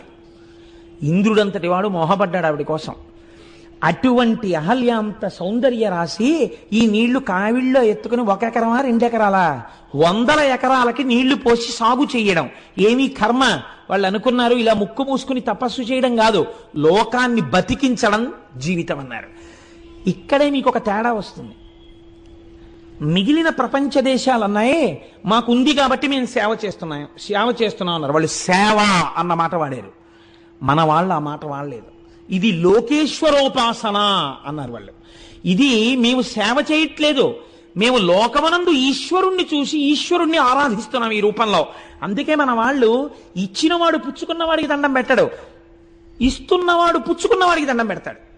పుచ్చుకున్నవాడు ఇచ్చిన వాడికి దండం పెట్టాలా, ఇచ్చేవాడు పుచ్చుకున్నవాడికి దండం పెట్టాలా? పుచ్చుకున్నవాడికే పెడతాడు. అందుకే చూడండి, దానం చేసి పుచ్చుకున్నవాడికి దండం పెడతారు. ఎందుకు పెడతారు? నువ్వు పుచ్చుకోకపోతే నాకు ఊర్ధ్వలోకాల్లో కావలసిన పుణ్యం ఎక్కడి నుంచి వస్తుంది? భవతే విష్ణుస్వరూపాయతే తత్ ప్రామాణ్య విధే త్రిపాదస్య ధరణిం దాస్యామి అంటారు. భవతే విష్ణుస్వరూపాయతే, ఆ ఈశ్వరుడు ఆ విష్ణు భగవానుడు నన్ను ఉద్ధరించడం కోసమని, నన్ను నాయందు పుణ్యమును పెంచడం కోసమని ఈ రూపంతో వచ్చి ఎదురుగుండా నిలబడి నా దగ్గర పుచ్చుకుని నాకు పుణ్యం ఇచ్చాడు. కాబట్టి నీకే నా నమస్కారం అని నమస్కరించింది ఈ జాతి. ఇంత సంస్కార బలంతో సేవించడం ఏ దేశానికి తెలియదు. వాతలు పెట్టుకుని అనవసరంగా మన వాళ్ళు లేనిపోని పొందెచ్చుకుంటారు. ఇది మన జాతికి చెందిన ఉపాసన. అలాంటి పిచ్చి పిచ్చి మాటలు ఈ జాతి సంస్కారంలోనే లేవు. మాకుంది, మేము ఎవడికో పెడుతున్నాం, మేము అలాంటి సేవలు చేశాం, ఇలాంటి సేవలు చేశాం, పేపర్లలో వేసుకోవడం, ఇది ఈ జాతి సంస్కారము కాదు. ఈ చేత్తో ఇచ్చింది ఈ చేతికి తెలియదు. అంత గుప్తమైన దానాలు చేశారు, అంత అందంగా చేసేశారు. కృష్ణదేవరాయల వారు ఎక్కడికి వెళ్ళినా ఎన్ని చేశాడో మహానుభావుడు. ఎక్కడో సింహాచలం పెడితే ఓ చోట ఓ గోడ మీద ఇలా ఉంటుందంతే, ఇన్ని పచ్చల పథకాలు, ఇన్ని మణులు, ఇన్ని ఇచ్చాడు అంతే, బస్ ఇంకెక్కడా కనపడదు. ఇంత మిట్టు గుళ్ళో కట్టిస్తే కీర్తిశేషులు ఫలానా వాడి ఫలానా ఆవిడ యొక్క కుమారుడైన ఫలానా వాడు అదేంటి మళ్ళీ బ్రాకెట్లో వీడు ఎప్పుడో 20 ఏళ్ల క్రితం చేశాడు దిక్కుమాల ఉద్యోగం ఒకటి, రిటైర్డ్ సో అండ్ సో, ఈ మెట్టును బహూకరించినారు అని వీడి పేరు కొన్ని వేల మంది తొక్కుతూ ఉండాలి. ఎంత కీర్తి కండుతో! అది ఈ జాతికి ఉన్నటువంటి దురద కాదు. గుప్తంగా దానం చేయడం ఈశ్వరోపాసనగా లోకాన్ని సేవించడం. కాబట్టి ఇప్పుడు గౌతముడు ఏం చేశాడు? అనిరళఘన సుగంధాఢ్యమరవి అరంద విష్యంద సుందర కుసుమ కుంద కుటజ మందార మాధవి మాలతి వకుళ చంపక కరవీర కేతకుల తతుల పరిపక్వ ఫల రాజి భాసుర సహకార దాడిమ ద్రాక్ష బదురుల పంక్తి ఫనస ఖర్జూర శ్రీఫల జంబు జంబీర లికుచ బీజాపూర నికురములను మిండుగా బండి చెన్నార మీరు వ్రీహి యవతి లాఢక చనక్రపి యంగుమాష రాజమాష మసుర ముద్గ రాజియాన నాళ గోధూమ తితతి ఘనముదనరే దోస వంగ అరటి దొండ కాకర పొట్ల సొర బీర చిక్కుడు ఉసిరిక వెలగ కరివేప ఆవయు మరిచ మార్ధ్రకమును బెండ గుమ్మడియును పెండలము కంద చేమయు చిలకండ నామాత్రము కామ్రమములు నారింజక జీరము చిర్రి పొన్నగంటియు బుద్ధి పులిచింత తింత్రిని గోగు జీవంతియు రేగు మునగ ములక మిరపకయు జుశ్రకాకినులు బత్సలియును చెమ్మయున్ బడమ మయును నాగ వల్లి లతలను క్రమములుగా వంగతతులు నారికడము లేలలు బలు తీరులలరే. ఎన్ని పండించాడో చూడండి. ఆయన పెద్ద తోటలేశాట, ఎన్ని 100 ఎకరాలు వేశాడో. ఆయన భార్య కలిసి నీళ్లు పట్టుకెళ్ళి సేద్యం చేసి ఇవన్నీ పండించారు. ఎంత లిస్ట్ ఇచ్చాడో మహానుభావుడు. పువ్వులు కూడా పెంచారు వాళ్ళు. అయ్యయ్యో 5వ తనానికి చిహ్నం కదా, పువ్వులు ముడుచుకోవాలి, ఇంటికి వచ్చినటువంటి ఆడబడుచుకి పువ్వులు ఇవ్వాలి, అందుకని పువ్వులు ఉండాలి, పూజ చేసుకుంటే పువ్వులు ఉండాలి. అందుకని మందార మాధవి మాలతి వకుళ చంపక కరవీర కేత కుల తతుల పరిపక్వ ఫలరాజి భాసుర సహకార దాడిమ ద్రాక్ష బదరుల పంక్తి పనస ఖర్జూర శ్రీఫల జంబు జంబీర, ఇన్ని పళ్ళు ఇన్ని పువ్వులు, ఇవి చాలవన్నట్టు భోజనం కోసం వచ్చినటువంటి వాళ్ళకి అసలే క్షామం కదండి. ఏదో పప్పు ఓ కూర ఓ పచ్చడి ఓ పులుసుతో సరిపెట్టుకోండి అనకుండా దోస వంగ అరటి దొండ కాకర పొట్ల సొర బీర చిక్కుడు ఉసిరిక వెలగ కరివేప ఆవయు మరిచ మార్ధ్రకమును బెండ గుమ్మడియును పెండలంబు కంద చేమయు చిలకడము నామ్రతకామ్రమములు నారింజ జీరకము చిర్రి పొన్నగంటియు బొద్ది పులిచింత తింత్రిని గోగు జీవంతియు రేగు మునగ ములక మిరపయు. ఓరి నాయనో, ఇన్ని పంటలు పండించాడు ఆయన. ఇన్ని పంటలు పండించి అదో పెద్ద రైతు బజారు, అదో పెద్ద పుష్పవాటిక. ఇవన్నీ ఏం చేసేవాడు అంటే తెల్లవారేటప్పటికి కుండల్లో పోసి ఈ వరుణగుండంలోంచి నీళ్లు తీసుకొచ్చి బోలెడంతంత అన్నరాసులు వండేవారు ఇద్దరూ కలిసి.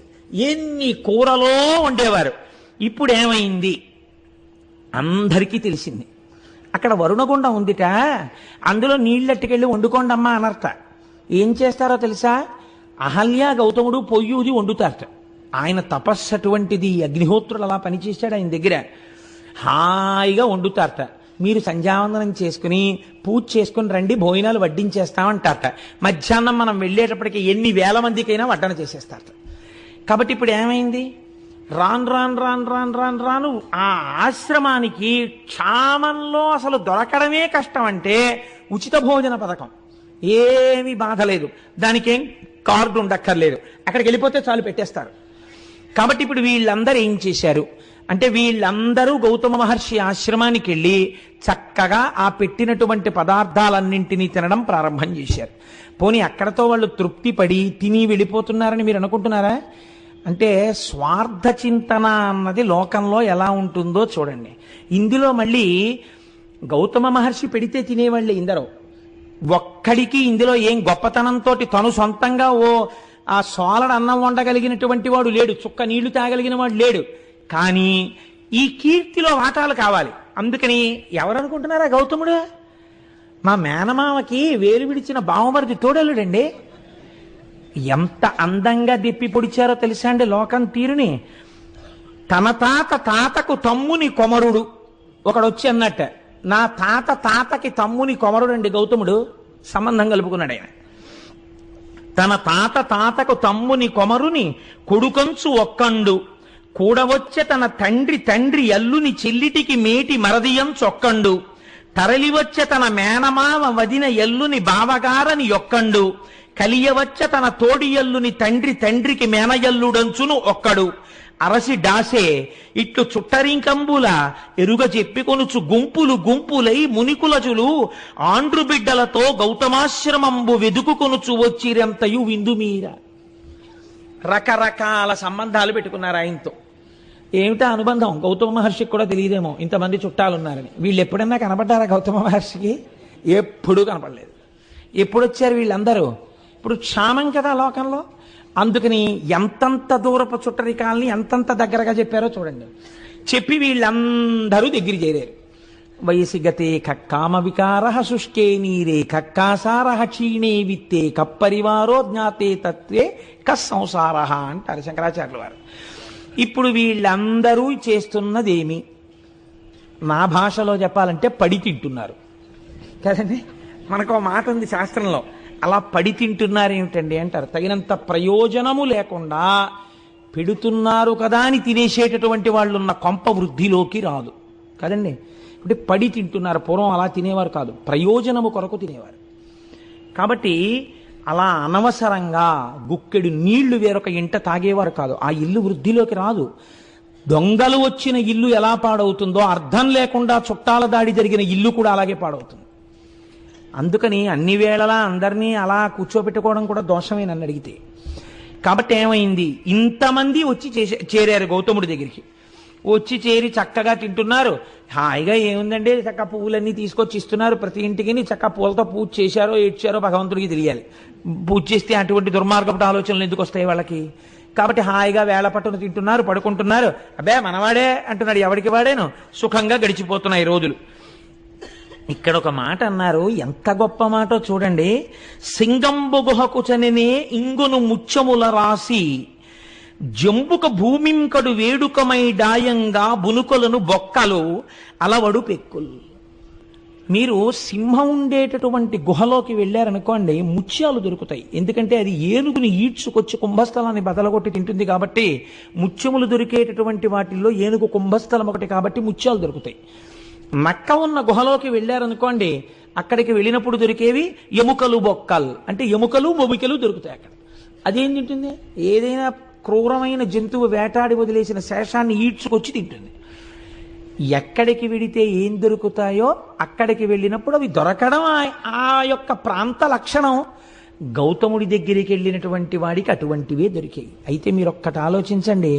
ఇప్పుడు గౌతముడి దగ్గర చేరిన వాళ్ళల్లో రెండు వర్గాలు ఉన్నాయి. ఒకళ్ళు ఈ బంధుత్వం కలుపుకొని వచ్చిన వాళ్ళందరూ అన్నం కోసం వచ్చారు. వాళ్ళకి గౌతముడి తపస్సు కానీ, గౌతముడి మీద భక్తి కానీ, గౌతముడి దగ్గర ఏదో తెలుసుకోవాలన్న కుతూహలం కానీ లేవు.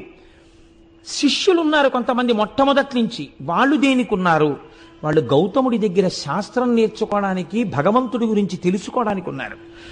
ఇప్పుడు పొడమి విజితేంద్రియుడు, దయాళుడును, మదములేనివాడు, ఉపకారి, ఈ నలుగురు స్తంభముల ఎట్ల దాల్తురు సతత మోపి ఈ జగంబు సంధియమింతలేదు అన్నారు. ఈ జగత్తనబడేటటువంటి భవనము 4 స్తంభాల మీద నిలబడి ఉంది. ఈ నలుగురు ఎవరో తెలుసా? పుడమి విజితేంద్రియుండు. ఇంద్రియములను గెలిచినటువంటి మహాపురుషుడు ఎక్కడో ఒక్కడుంటాడు, ఒక చంద్రశేఖర పరమాచార్య స్వామి వంటి వారు. అటువంటి మహాపురుషుడి యొక్క పేరు స్మరింపబడినంత కాలం కూడా స్తంభంగా ఈ భూమిని కాపాడుతుంది. 2, దయాళుడును, అపారమైనటువంటి భూతదయ కలిగినటువంటి వాడు, అన్ని ప్రాణుల యందు ఈశ్వరుణ్ణి చూడగలిగినటువంటి వాడు. ఆయన ఒక స్తంభం ఈ భూమిని నిలబెట్టడానికి. మదము లేనివాడు, అహంకారం లేనివాడు, ఉపకారి, వేరొకటికి ఉపకారం చేసేవాడు. ఈ నలుగురే ఈ భూమండలాన్ని నిలబెడుతున్న స్తంభములు. మిగిలిన వాళ్ళు దీనిలోకి వచ్చిపోతున్న వాళ్ళు. కాబట్టి ఇలా జరుగుతుండగా కొంతకాలానికి ఒక విచిత్రం జరిగింది గౌతమాశ్రమంలో. బహుకాలం బిటులేగెనొక్క దివస ప్రాహ్నంబునన్ గౌతమ ద్రుహిణుండీశ్వర పూజకై సలిలమున్ తోట్టెన్ డనాన్ శిష్యులున్ రహిమీరన్ కలశంబులన్ కొని సరోరాజంబు చేరంగా పోనహివేణుల్ ముని భార్యలప్పుడే జలంబాడంగ విచ్చేయుడు. ఒకరోజు తెల్లవారుజామున గౌతమ మహర్షి శివలింగానికి అభిషేకం చెయ్యాలి, సంధ్యావందనం చేసుకోవాలి. ఒక పాత్ర ఒకదాన్ని శిష్యులకిచ్చి, ఒరే నాన్న వరుణగుండంలోకి వెళ్ళి నీళ్లు పట్టరండ్రా, నేను సంధ్యావందనం చేసుకుని శివలింగానికి అభిషేకం చేసుకుంటాను అన్నాడు. వాళ్ళు ఆ కుండ పట్టుకుని నీళ్లు తేవడానికి వెళ్ళారు.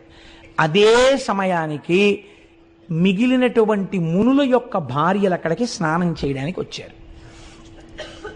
ఈ వీళ్ళన్నారు, ఆడవాళ్ళు స్నానం చెయ్యడానికి వచ్చినప్పుడు వాళ్ళు స్నానం చేశాక పట్టుకుందాని లేని అక్కడ నిలబడడం బ్రహ్మచారికి దోషం అవుతుంది. కాబట్టి ఒక్కసారి మీరు పక్కకుండమ్మా, నీళ్లు పట్టుకుని మేము వెళ్ళిపోతాం అన్నారు వాళ్ళు. కానీ ఆ గౌతమ శిష్యులాముని సతీకాండంబుతో ఒక్క ప్రక్కన చేరుండు ఘనుండు దేశికుడు వేగన్ పూజకై తీర్థమున్ కొనితే రన్మము పంచెనట్లు కదక అట్లుదకమున్ గొంపోవలెన్ తల్లులన్నను నవ్వార రటుల్ తొలగంగ కడున్ గర్వం బఖర్వంబుగాన్.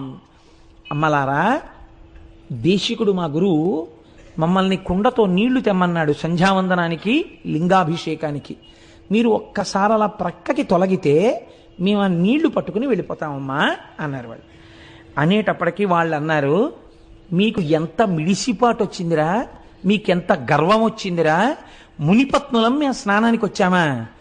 మా స్నానం కన్నా గౌతముడికి సంధ్యావందనమును అభిషేకం ఎక్కువయ్యాయా? ముందు గౌతముడికి నీళ్ళు వెళ్ళాలా ఇక్కడి నుంచి? అంత గర్వం వచ్చిందా గౌతముడికి అంటే? చూశారా, ఇంటి యజమాని అన్నం తిన్న తరువాత విదిల్చినటువంటి చేతి ఎంగిలి మితుకులు తిన్న కాకి బలిసి యజమాని తల మీద తంతే ఎలా ఉంటుందో వీళ్ళ బ్రతుకులు అలా ఉన్నాయి. కాబట్టి ఇప్పుడు ఈ మాట అన్నారు అని వాళ్ళు చరచరా అక్కడి నుంచి బయలుదేరి తమ భర్తల దగ్గరికి వెళ్ళేటటువంటి ప్రయత్నం చేస్తున్నారు. చనుండు మీరలిక సత్వరమేమిటి దీర్ఘమాడి నీళ్లను కొనిపోవగావలే జలం వనరింపకొడల్పలుయిరు మీ ఘనత నిరుంగకిట్లు పలుకం దొరకంటి రణంగ వారలం తనిచని ఆశ్రమమునకుంత గురురజ్ఞికి చెప్పెనాపయున్. ఇంతంత అహంకారం ఏమిట్రా మీకు? మేమిక్కడ స్నానం చెయ్యాలి, అభిషేకమా సంధ్యావందనమా? అంత గొప్పవాడైపోయాడు గౌతముడు, పొండవతలకన్నాడు. వాళ్ళు చిన్నబుచ్చుకుని నీళ్ల కుండని నీటితో తేకుండా ఖాళీ కుండతో తిరిగి వచ్చారు. గురువుగారి దగ్గరికి వెళ్ళి ఈ మాట చెప్తే, గురువుగారు చూశారా వీళ్ళని చేరదీసినందుకు ఎలా ప్రవర్తిస్తున్నారో అని గురువు పొద్దున్నే నొచ్చుకున్నా దానికి మేము కారణం అవుతాం. గురువుగారి దగ్గరికి వెళ్ళి అబద్ధం చెప్పినా దోషం వస్తుంది. అలాగని గురువుగారికి ఏమీ చెప్పకుండా కూర్చుంటే సంధ్యావందనానికి వేళ మీరిపోతుంది. కాబట్టి ఇప్పుడు ఎలా మనం ధర్మ సంకటంలో పడ్డాం అనుకున్నారా బ్రహ్మచారులు అని వాళ్ళు ఏం చెయ్యాలో అర్థం కాక, బిడ్డడు నాన్నగారి దగ్గర ఏదైనా చెప్పడానికి ఇబ్బంది పడినప్పుడు అమ్మ దగ్గరికి స్వతంత్రంగా వెళ్ళినట్టు గురుపత్ని అయిన అహల్య దగ్గరికి వెళ్ళారు. అమ్మ, గురువుగారు నీళ్లు తెమ్మన్నారమ్మా, మేము అక్కడికి వెడితే వాళ్ళు స్నానాలు చేస్తామంటున్నారు, మేము అక్కడ ఎలా నిలబడతామమ్మా? వాళ్ళు మునిపత్నులు, వాళ్ళు స్నానం చేస్తుంటే అయ్యే వరకు మేము అక్కడ నిలబడితే అది చాలా అసహ్యంగా ఉంటుంది, మేము బ్రహ్మచారులు అలా నిలబడకూడదు. వాళ్ళు ఒక్క కుండరు నీళ్లు పట్టుకుని మేము వెళ్ళిపోతామంటే అనరాని మాటలని మమ్మల్ని పంపించేశారమ్మా. ఇప్పుడు గురువుగారి దగ్గరికి ఖాళీ కుండతో ఎలా వెళ్ళడము అని బెంగ పెట్టుకున్నామమ్మా అని చెప్పారు వాళ్ళు. వాళ్ళు ఎంత ధార్మికమైన నడువడితో ఉన్న బ్రహ్మచారులో చూడండి. అందుకే నేనన్నా అక్కడ రెండు వర్గముల మనుషులు ఉన్నారు అని. ఇప్పుడు ఆవిడేం చేసింది? అహల్య. ఇప్పుడు ఇంతమందికి ఇంత నోరుంటే ఆవిడకు ఉండక్కర్లేదు ఏంటండి? ఆవిడ కూడా వెళ్ళి, మీ ఆయన తీసుకొచ్చాడా ఈ గుండం, మీ ఆయన తీసుకొచ్చాడా ఈ నీళ్లు, కష్టపడింది ఆయన, తెల్లారు లేస్తే ఆయన మోచేతి నీళ్లు తాగుతున్నారు మీరు మీ భర్తలను, ఆయన అభిషేకానికి నీళ్లు పట్టుకెళ్ళొద్దనడానికి మీనెవరు అని వీధి కొళాయి దగ్గర జట్టీలాడుకున్నట్టు దెబ్బలాడుకోవచ్చు. అలా దెబ్బలాడితే ఆవిడ మహాపతివ్రత అహల్య ఎందుకు అవుతుందండి? కావలసింది ఇప్పుడు ఏమిటి? వాదులాడ్డం కాదు, అవతల వాళ్ళ తప్పించడం అంతకన్నా కాదు. వాళ్ళు మునిపత్నులు, లక్ష్మీ స్వరూపాలు. ముందు భార్యగా తన ధర్మమేమి వేళ మీరిపోకుండా భర్త సంధ్యావందనం చేసుకోవడానికి నీళ్ళు ఇచ్చేయాలి, అది భార్యాధర్మం. కాబట్టి ఇప్పుడు ఆవిడ ఏం చేసింది? కడవన కొండు గైకొని తగన్ సరసీస్థలి చేరి నీరమున్ వడిగుని తెచ్చి ఇచ్చి తన భర్తకు దల్మిని దేవ పూజనాతడు పునరించే అమ్మునుల దారలహల్య మదంబుతోడ ఈ ఎడమము బల్కరించకయే ఏగెను చుల్కన చేసి తానటుల్. అహల్య వేళ మీరిపోయిందనుకోండి, ప్రాయశ్చిత్తార్ఘ్యపూర్వక సంధ్యావందనం గరిష్యే నీళ్లు ముట్టుకుని 4 మాటలు అర్ఘ్యం ఇవ్వాల్సి ఉంటుంది గౌతముడు. ఆ పని ఆయనతో చేయించడమే ఎంత తప్పు. అందుకని ఆవిడ ఎవ్వరితో మాట్లాడకుండా ముందు భర్తకి నీళ్ళు ఇచ్చేయాలి. గబగబా వెళ్ళి వాళ్ళెవ్వరినీ పలకరించకుండా, ఇప్పుడు పలకరిస్తే వాదు జరుగుతుంది, వాదు జరిగితే భర్తకు ధర్మలోపం వస్తుంది. నేను ముందు గబగబా కడవతో నీళ్లు ముంచుకుని ఆవిడ వెళ్ళిపోయింది. ఆవిడ ఏమీ అనలేదు ఎవ్వరిని, ప్రసన్నమూర్తి అయి వెళ్ళిపోయింది. వెంటనే వాళ్ళన్నారు, చూశావా చుల్కన చేసి మమ్ములన్ అంటే మాతో మాట్లాడదనమాట. ఇది ఎంత దారుణంగా ఉంటుందో చూడండి లోకం ప్రవృత్తి. అడగచ్చు కదా, ఆ పిల్లలకి నీళ్ళు ఇవ్వలేదు కదా అని మమ్మల్ని అడగచ్చు కదా అంటే మేము మాట్లాడడానికి కూడా తాగం. వాళ్ళేమో ముండండి మా గురువు గారికి పట్టుకెళ్తా ఉన్నారు. ఏమిటమ్మా ఏదో నీళ్ల కోసం ఇక్కడికి వచ్చాం కాబట్టి వీళ్ళు ఇలా మాట్లాడుతున్నారు అంతే లోకం అని దెప్పి పొడవడానికి ఇద్దరినీ తీసుకున్నారు అనుకూలంగా. ఈవిడ చూడండి, ఆయనేమో అందులో కూర్చుని ముందు నాకు నీళ్లు పట్టరారా అని ఆయన పంపించాడు. ఈవిడేమో వాళ్ళని వద్దన్నాం కాబట్టి ఈవిడ కొండట్టుకు వచ్చేసి ఈవిడ ముంచేసుకుని ఈవిడ వెళ్ళిపోతోంది. పోనీ కనీసం ఏమ్మా బాగున్నారా, స్నానాలు చేస్తున్నారా నువ్వు పలకరించవచ్చు కదా, వీళ్ళని నేను పలకరించేది ఏంటి అని ఈవిడ వెళ్ళిపోయింది. ఇంత చులకనమాట మనం అంటే. ఇప్పుడు ఇందులోంచి ఏం బయలుదేరింది? రాగాలు పెడబబ్బలు బయలుదేరి. ఎందుకు అంటే వాళ్ళకేం అవమానం జరిగిందండి అక్కడ? ఏమైనా అవమానం చేశారా? అవమానం జరగలేదు, అక్కసు బయలుదేరింది. అవతల ఉన్న వాళ్ళ నడువడిని గౌరవించలేని వాడు ఆయన యొక్క ధార్మిక జీవనాన్ని మెచ్చుకోలేడు. సరికదా, అక్కసు పెంచుకుంటాడు. కారణం ఏమిటి? నీ స్వభావం అటువంటిది, అందులోంచి వస్తోంది ఈ అక్కసు. నీ స్వభావాన్ని దిద్దుకోవాలి. కాబట్టి ఇప్పుడు వాళ్ళు ఏం చేశారు? గబగబా వెళ్ళి పోవునుగాక ఈ పొగరు పోడిమియూడగ చేయకుందుమే దేవికి ఇంత ఎల్లిదమే దేబెలమా మగలంత ఇంతతో పో విడువారమే ఎనుచు పోయి స్వభర్తల సన్నిధానమందా విధమెల్ల మార్చి కడు అల్కజి నింపగ చిప్పిరేడ్చుచున్. వాళ్ళందరూ ఏం చేశారంటే ఎంత గొప్ప మాట వేశారో చూడండి ఈ రచన యందు. మా మొగుళ్ళు దేవిరి కొట్టువాళ్ళ అన్నారు వాళ్ళు. అంటే దేవిరి కొట్టువాళ్ళ అంటే వాళ్ళకేమీ లేక ఒకళ్ళు పెడుతుంటే అంగలారుస్తూ తినేవాళ్ళు అనుకుంటున్నారా? ఈ మాట వెళ్ళి మొగుడిని అడిగారు. అంటే వాళ్ళకి నిజంగా వాళ్ళు ఇప్పుడు ఆ స్థితిలోనే ఉన్నారు. కానీ అలా భార్య అడిగేటప్పటికీ కొంచెం కష్టం వచ్చింది. పైగా సామూహిక రోదన కార్యక్రమము అని ఒకటి సిద్ధం చేశారు. అందరూ కలిసి ఏడిచారు. ఏడుస్తూ వెళ్ళి చూడండి మా బతుకు ఎంత చులకనైపోయిందో. మీకు స్నానం ఏమిటి, ముందు దేశికుడికి తీసుకెళ్లాలని చెప్పి బ్రహ్మచారులు వచ్చారు. మేము స్నానం చేస్తుంటే ఓ పక్క నుంచి ఇంకింతకన్నా నగుబాటు ఉంటుందా? పైగా ఇదేమిటయ్యా స్నానం చేస్తున్నాం తర్వాత రండి అంటే మేమేమిటో తప్పు చేసినట్టు అహల్య ఇలా ఇలా ఊపుకుంటూ వచ్చి కొండతో నీళ్ళట్టుకుపోయింది. కనీసం ఏమమ్మా అని కూడా మమ్మల్ని పలకరించలేదు. అంటే మా బతుకింత చులకనైపోయింది. వాళ్ళకి ఎందుకు అనుకుంటున్నారు? దేవిరి మొగుళ్ళు మా మొగుళ్ళని వాళ్ళు అనుకుంటున్నారు. అంటే వీళ్ళకేమైంది? అదేమిటి అనలేదు. ఏడుస్తూ వీళ్ళు ఇలా మాట్లాడేప్పటికీ వీళ్ళకి అలకొచ్చింది. మహాకోపం వచ్చేసి వెంటనే వీళ్ళు గణపతి హోమం మొదలెట్టారు. ఎంత చిత్రమో చూడండి లోకంలో. పోనీ వీళ్ళకైనా బుద్ధి ఉండాలి కదా. చెప్పుడు మాటలు విని వెంటనే ఆ చర్య తీసుకునే వాళ్ళ జీవితాలు ఇలాగే ఉంటాయి. ఎంత మునులైతే ఎవరికి కావాలండి? కాబట్టి వాళ్ళు ఏం చేశారు? అంత మునుల్ గడున్ముదులనగ్రహముంది కడింది నిష్టతో దంతిముఖున్ విధానమున తద్దయు గొల్వ అతండు వచ్చి మీ చింతల తీర్తు అంచితము చెప్పుడనంగా మునుల్ ముదంబుతో అంతము మీరనివ్వనికి బాపుడు గౌతమునన్ననాతడు. వాళ్ళు దంతి మఖము అనబడేటటువంటి మఖం ఒకటి చేశారు. అంటే విఘ్నేశ్వరుణ్ణి ఉద్దేశించి వీళ్ళు చేసినటువంటి మఖమునకు తృప్తి పొందినటువంటి గణపతి యజ్ఞగుండంలోంచి ఆవిర్భవించారు. దేని కొరకు ఇంత కష్టపడి మీరు నా గురించి ఇంత గొప్ప మఖం చేశారు, నేను మీకు ఏం చేసి పెట్టాలని అడిగారు. ఏమీ లేదు, పొగరెక్కి ఉన్నాడు గౌతముడు. కాబట్టి ఈ ఆశ్రమంలోంచి గౌతముడు బయటికి తరమబడేటట్టుగా నువ్వేదో ఒక పథకం చేసి మమ్మల్ని రక్షించాలి అంటే ఆయన అన్నాడు, విఘ్నేశ్వరుడు మీరు అడగవలసిన మాటే ఇది. తగునే ఆకలి దప్పులన్ మరుగుచున్ దారల్ సుతుల్ శిష్యులన్ మిగులన్ బొక్కుచు ప్రాణభీతనిటకున్ మీరేగదేరన్ దయానుగుడై గౌతముడెల్లవారికి చటన్ బోనంబులర్పించి మీ వగవున్ బాపి అనంగ చేసెనిపుడా బ్రాహ్మణ్యు నొప్పింతురే. ఒకనాడు మీకు తాగడానికి నీళ్లు లేక, తినడానికి అన్నం లేకపోతే మీ భార్యలతో, మీ బిడ్డలతో, మీ శిష్యులతో ఇక్కడికొస్తే అయ్యో ఇంత కష్టపడుతున్నారా అని వాళ్ళిద్దరూ కలిసి పండించి వండి మీకు వడ్డించి అన్నం పెడుతుంటే, ఆ గుండంలో నీళ్లు ఆయన పేరు మీద తడారకుండా పుడుతుంటే ఆయన్ని ఈ ఆశ్రమం నుంచి తరిమి క్షామంలోకి తోసి మీరు సుఖాలు అనుభవిద్దాం అనుకుంటున్నారా? ఎంత కృతజ్ఞత ఇది! దానికి నా కోసం మఖం చేశారా? నేను అటువంటి పని మీకు చేసి పెట్టాలా? ఎలా అడిగారయ్యా ఇలాంటి కోరిక? ఇలాంటి కోరిక మీరు కోరచ్చా? ఉపకృతి సల్పిన వారలకు అపకృతి చేయంగతలచుటతి ఇండితము అట్లపశయమనక అనర్చిన నృపశువు నశించునెంత నేర్పరియేని. అపకారికి అపకారమే చెయ్యకూడదు, ఉపకారికి అపకారం చేస్తారా? నశించిపోతారా లోకంలో మీరు? మీకు ఎందుకు పుట్టిందిరా ఈ కోరిక? ఇంతమంది కలిసి చేశారే, మీలో ఒక్కడికైనా ఈ ఆలోచన రాలేదా? తప్పు, మనం ఇలా చేయకూడదు, ఇది కృతజ్ఞత అన్న ఆలోచన మీకు రాలేదా? మంచివాడు చెడ్డ మనిషి కాబోవడెప్పుడు, చెడుగు మంచి నెంచబోడు.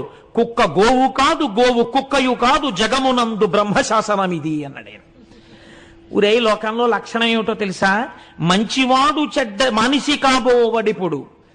మంచివాడు ఎప్పటికీ చెడ్డవాడు కాలేడు. ఎందుకని? అవతలవాడు తనని ఇబ్బంది పెడుతున్నా ఓర్మి వహించి ఉంటాడు తప్ప అవతలవాడిని బాధ పెట్టే పని తాను చెయ్యడు.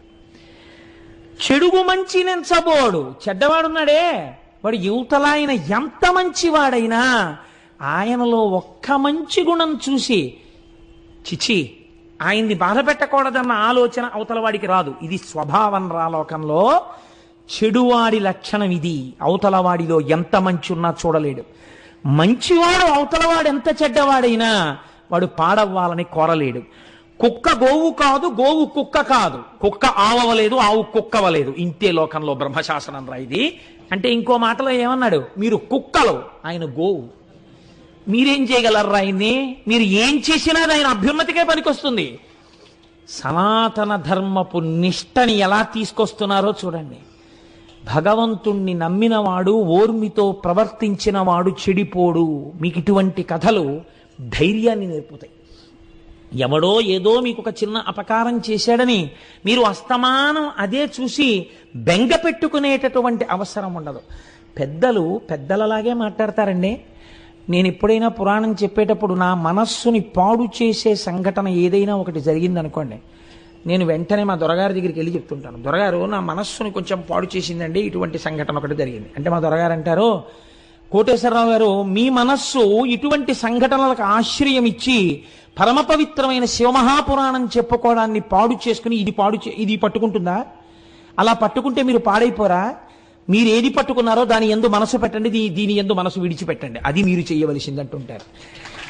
ఆనాడు మహానుభావుడు విఘ్నేశ్వరుడు చెప్పిన మాటలు మా దొరగారు చెప్తుంటారు ఒక్కొక్కసారి తెలియకుండానే. చూసారా?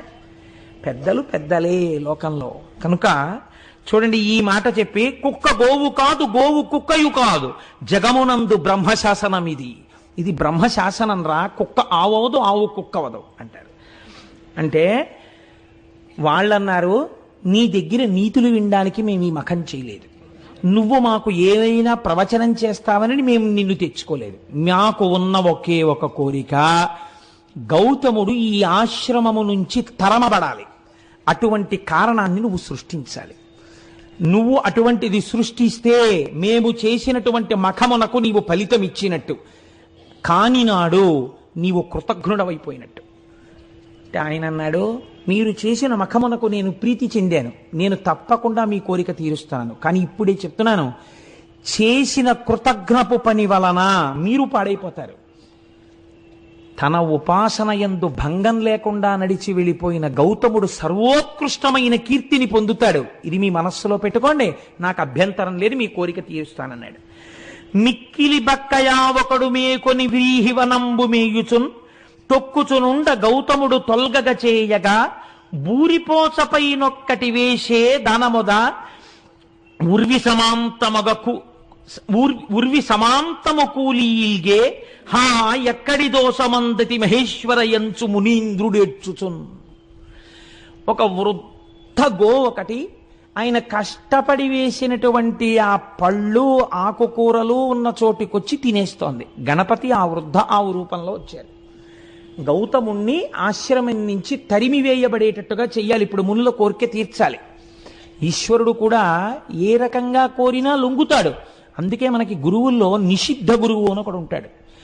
వామాచారం నేర్పేటటువంటి వాళ్ళు, తప్పు విధానంలో ఈశ్వరార్చన చేసేటటువంటి వాళ్ళు కూడా గురువులే, కానీ నిషిద్ధ గురువు. ఆ గురువును ఆశ్రయించవద్దని చెప్పింది శాస్త్రం.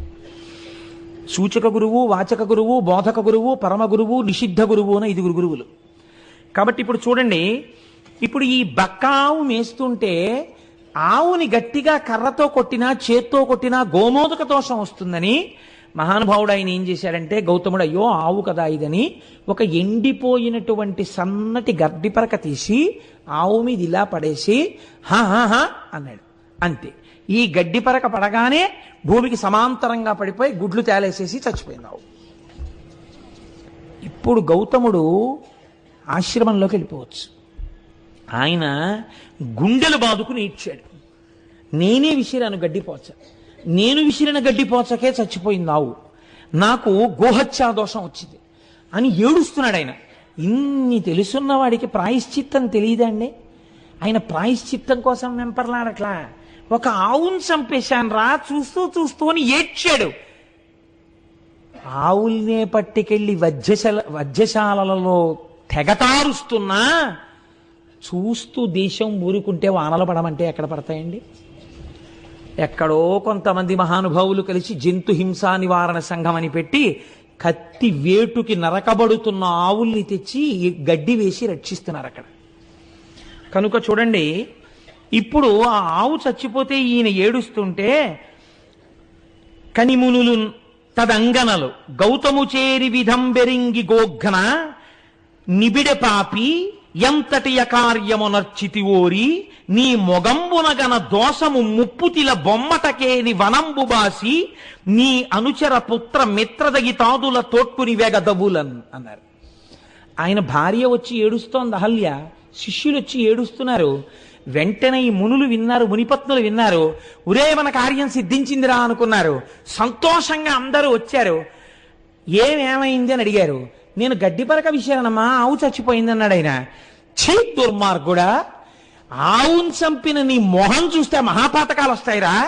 నీ మొహం చూడకూడదు మేము ఇప్పుడు, నువ్వు ఇక్కడే కూర్చుంటామే, ఇంకా నీ మొహం మాకు చూపిద్దామన్నా? లే పోతగబో, నువ్వు నీ భార్యని నీ బిడ్డల్ని నీ శిష్యుల్ని తీసుకుని ఈ ఆశ్రమం వదిలి దూరంగా ఎక్కడికన్నా పో.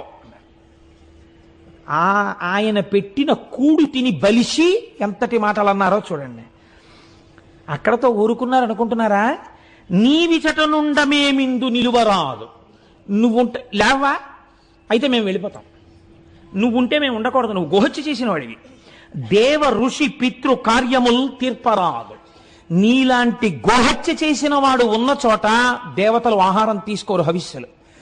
పితృదేవతలు పుచ్చుకోరు. అగ్ని కార్యం పనికిరాదు, మాకు పాపం వస్తుంది. కాబట్టి హవ్య కవ్యంబులను గొనరగ్నిపితలు హవ్య కవ్యములను పుచ్చుకోరు అగ్ని పితృదేవతలను. కాబట్టి సాగు సకుటుంబమెటకేని చక్కనిప్పుడు వెంటనే నీ కుటుంబాన్ని తీసుకుని ఇక్కడి నుంచి పో ఎక్కడికైనా అన్నారు. అనేటప్పటికీ పాపం ఆయన చూసి దైవ పితృ మఖముల ఏవే విధమున సల్ప కూడా తెరుగుమిది మొదల్ నీ వనరించిన దురితం బే వడవున సడబడద ఎక్కుడు భరమవు. ఓ గౌతమ, వెళ్ళిపోదాం అనుకుంటున్నావేమో, వెళ్ళిపోవడం కాదు. ఇవాళ నుంచి నువ్వు అగ్నికార్యం చేయకూడదు, నువ్వు దేవతలను ఆరాధించకూడదు, నువ్వు పితృదేవతలకు ఏ విధమైనటువంటి పూజలు చెయ్యకూడదు. ఎందుకో తెలుసా? గోహత్య చేసిన నీలాంటి దుర్మార్గుడు పూజ చేస్తే భగవంతుడు నొచ్చుకుంటాడురా. భగవంతుడు నొచ్చుకుంటే భూమికి భారం ఎక్కువైపోతుంది నువ్వు చేసే పాపపు పనుల వల్ల. ఒక పాపం మీద ఇంకో పాపం చేద్దాం అనుకుంటున్నావేమో, వెళ్ళి మళ్ళీ అగ్నికార్యాలు చేద్దాం, పూజలు చేద్దాం అనుకుంటున్నావేమో, అదేం కుదరదు. నువ్వు దూరంగా ఎక్కడికైనా పో, అంతే. ఇప్పుడైనా ప్రాణం ఏమిటండి?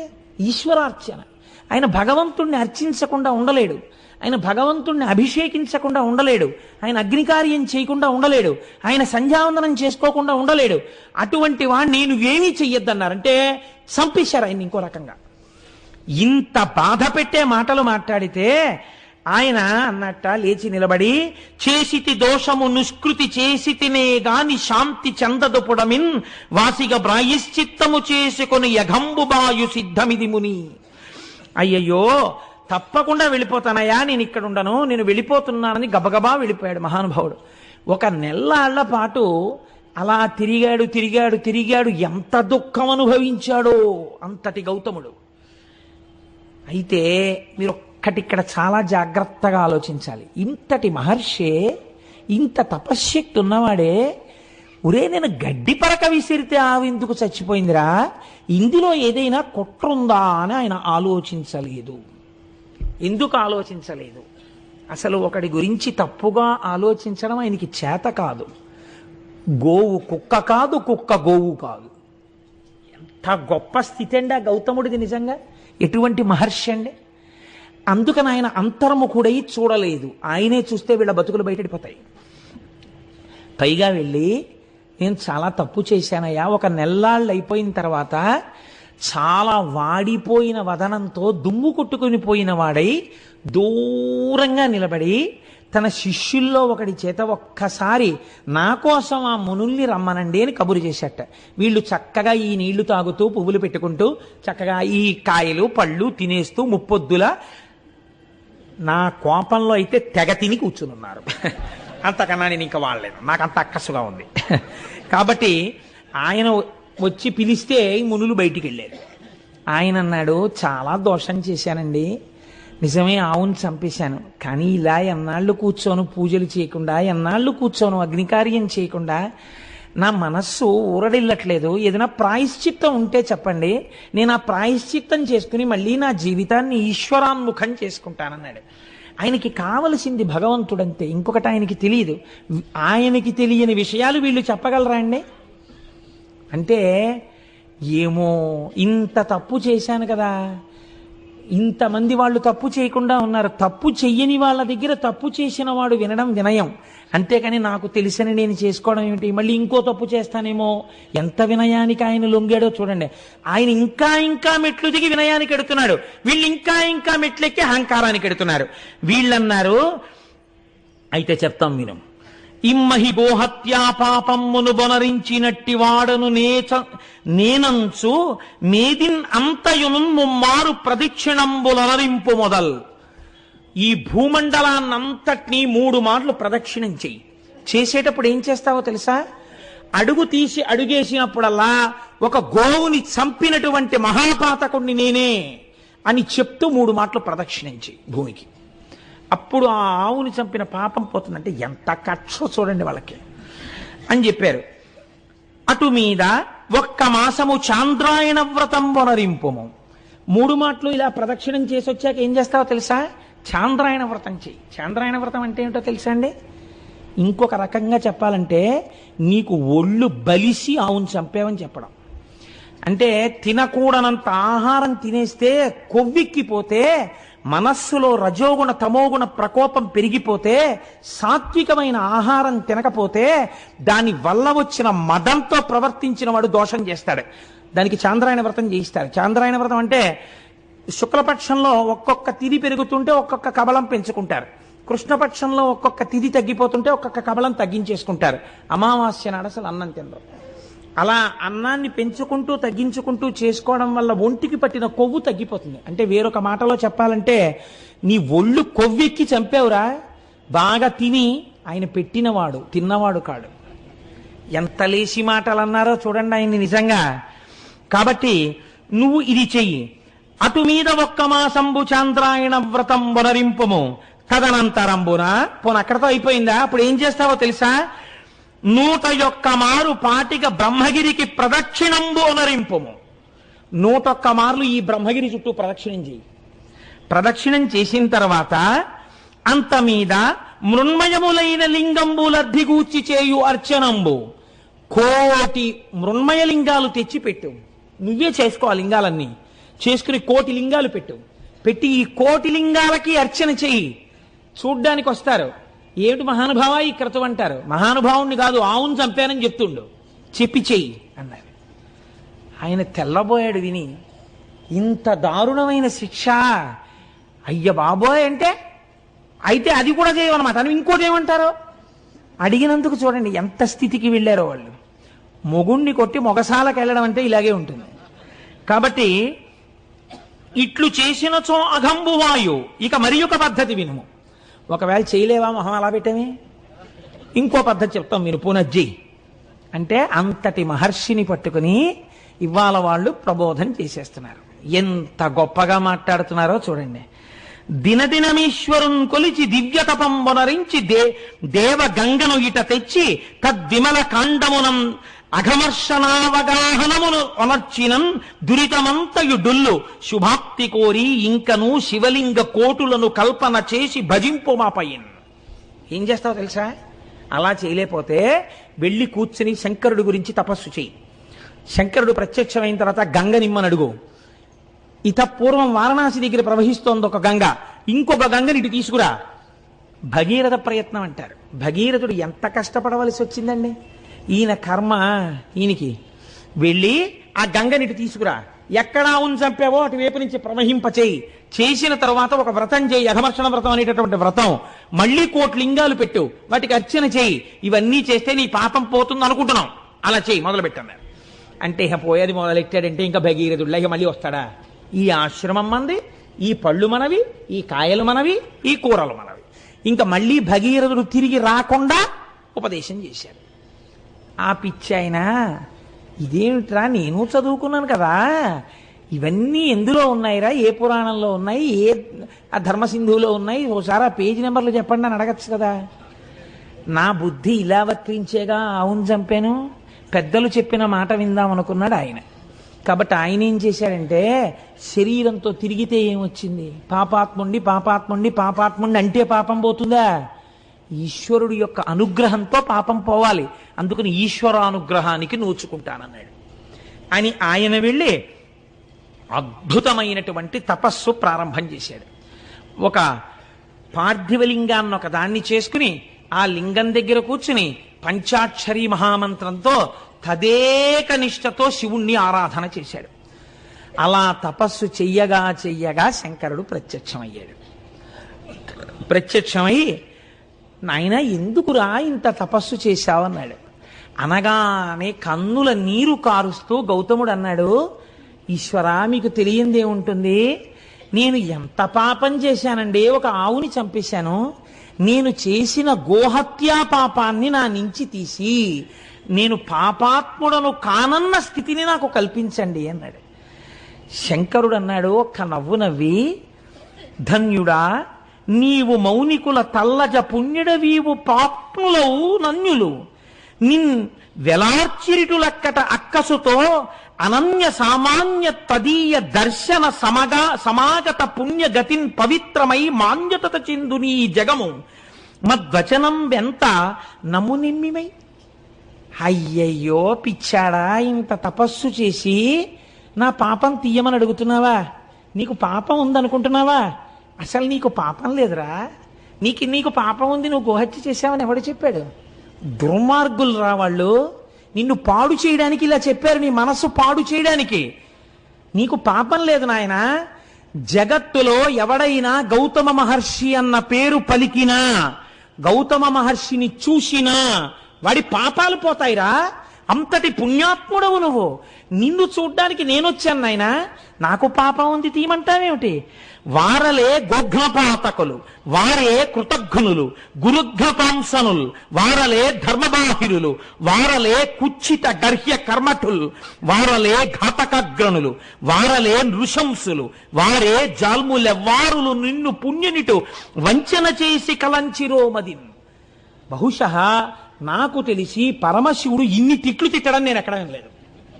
ఎక్కడ ఏ పురాణంలో ఏ సందర్భంలో తిట్టల. శివుడికి ఇంత ఆక్రోశం వచ్చి తిట్టాడంటే వాళ్ళు ఎంత పాపపు పని చేశారో మీరు ఆలోచించండి. నిన్ను ఇలా కష్టపెట్టి నువ్వు పాపాత్ముడివి, గోహత్య చేశావని నిన్ను బాధలు పెట్టిన వారు ఎటువంటి వారో తెలుసా? వారెల గోఘ్నపాతకులు, ఆవుని చంపిన వాళ్ళు విఘ్నేశ్వరుణ్ణి అడిగిన వాళ్ళు, అలాంటి పని చేయమని. వారే కృతజ్ఞ గురుఘ్న పాంసనులు, వాళ్ళు కృతజ్ఞులు, చేసిన ఉపకారం మర్చిపోయారు. వాళ్ళు గురుద్రోహులు, నువ్వు గురువువి, నీకు ద్రోహం చేశారు వాళ్ళు. వారలే ధర్మబాహిరులు, ధర్మం విడిచిపెట్టిన వాళ్ళు.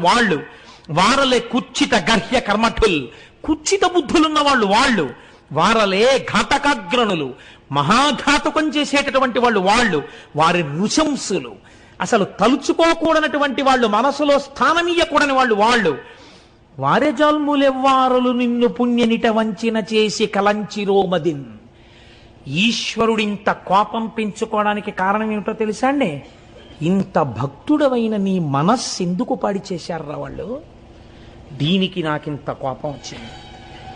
భక్తుడైన వాడి మనస్సు పాడి చేస్తే వచ్చేటటువంటి శిక్ష అది. కాబట్టి ఇప్పుడు ఏమైంది అంటే ఆయన అన్నాడు, నీ దివ్య దృష్టిని చూడివని పరమేశ్వరుడు అవలోకింపచేసిన మునీశ్వరుడు అవలోకించి విస్మితుండై పరమేశ్వరుని చూసి, ఏమిటయ్యా గౌతమా, నీ చెప్పాలా ఎవరు చేశారో ఈ ద్రోహం? నువ్వు ఇంత తపోశక్తి దురంధరుడవే, నడిచి వెడుతున్న అగ్నిహోత్రానివే, నువ్వు ఒక్కసారి అంతర్ముఖుడవైతే సమస్తం తెలుస్తుందే, ఇంత పిచ్చివాడివి ఏమిటిరా నాయనా, కనీసం అనుమాన పడలేదేమిరా, ఒక్కసారి అంతర్ముఖుడవు. నేను చెప్తున్నాను, మీరు చరిత్రలో ఎక్కడైనా వరమివ్వడం చూశారు, కానీ ఇంత బెంగ పెట్టుకుపోయి, ఇంత బాధపడిపోయి, ఇంత పిచ్చాడివేంట్రా నాన్న, నా మాట నమ్మరా, ఒకసారి అంతర్ముఖుడవై చూడు అని శంకరుడు నచ్చ చెప్పి చూడమన్న సందర్భం ఒక్కటి నాకు చూపించండి సమస్త వాంగ్మయంలో. లేదు, అది గౌతముడికే చెల్లింది. ఎంతటి ఉదయుడో మహానుభావుడు, ఎంతటి మహానుభావుడో! ఆయన తెచ్చిన గంగ చేత పోషింపబడిన శరీరాలు ఈ శరీరాలు. ఆయన గురించి చెప్పుకుని విని ధన్యులం కాకపోతే మనం కృతజ్ఞులం అవుతాం. ఈశ్వరుడి నాళ్ళకి మనకు అవకాశం ఇచ్చి త్రయంబకేశ్వర లింగం గురించి చెప్పుకునే అదృష్టాన్ని మనకిచ్చాడు. కాబట్టి ఒక్కసారి అంతర్ముఖుడై చూశాట గౌతముడు. సత్యం తెలిసిపోయింది, ఎవరు చేశారో ఈ పని అర్థమైపోయింది.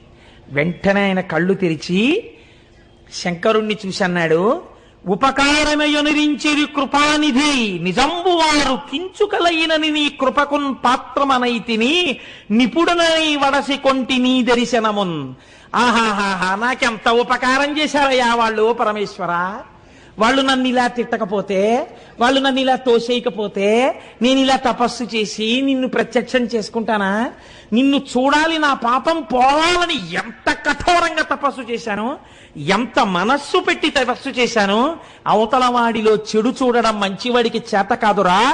కుక్క ఆవు కాదు, ఆవు కుక్క కాదు చెప్పాడు కదా విఘ్నేశ్వరుడు.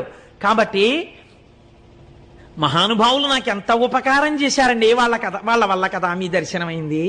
వాళ్ళంతా ఉపకారం చేస్తే వాళ్ళని నేను ఏమని నిందించను, నేను వాళ్ళకి రుణపడిపోయాను పరమేశ్వర అన్నాడు. లోకమునందు లోకేశ్వరుణ్ణి చూడడం తప్ప అవతల వాడిని తప్పు పట్టడం చేత కాని గౌతముడు తెచ్చిన గంగ తాగి బతికిన జీవితాలు బురద జల్లుకునే స్థాయిలో తెల్లవారులేస్తే పేపర్ల నిండావే. ఎంత కృతజ్ఞపు కుచ్చిత కుళ్ళు బతుకులై కూర్చున్నాయండి మనవి. ఎంత సిగ్గుపడాలి నిజంగా మనం. గౌతముడు ఎంత పరివేదన చెందుతాడు. ఒక్క చోట గౌతమ మునికి విగ్రహం లేదా, ఒక్క చోట గౌతముడి గురించి చెప్పేవాడు లేడా, ఒక్క చోట గౌతముడికి ఆరాధన లేదా, ఇంతటి మహానుభావుడని చెప్పి ఆయన పేరు మీద ఉత్సవం లేదా, పనికి మాలిన వాళ్ళందరికీ ఉత్సవాలా? ఎంత కృతజ్ఞతతో ఉంది లోకం ఇవ్వాల. ఆయన ఇచ్చిన నీళ్లు తాగా మునుల్నెందుకు అనాలి? మనము వాళ్ళు ఒకటి కాదా?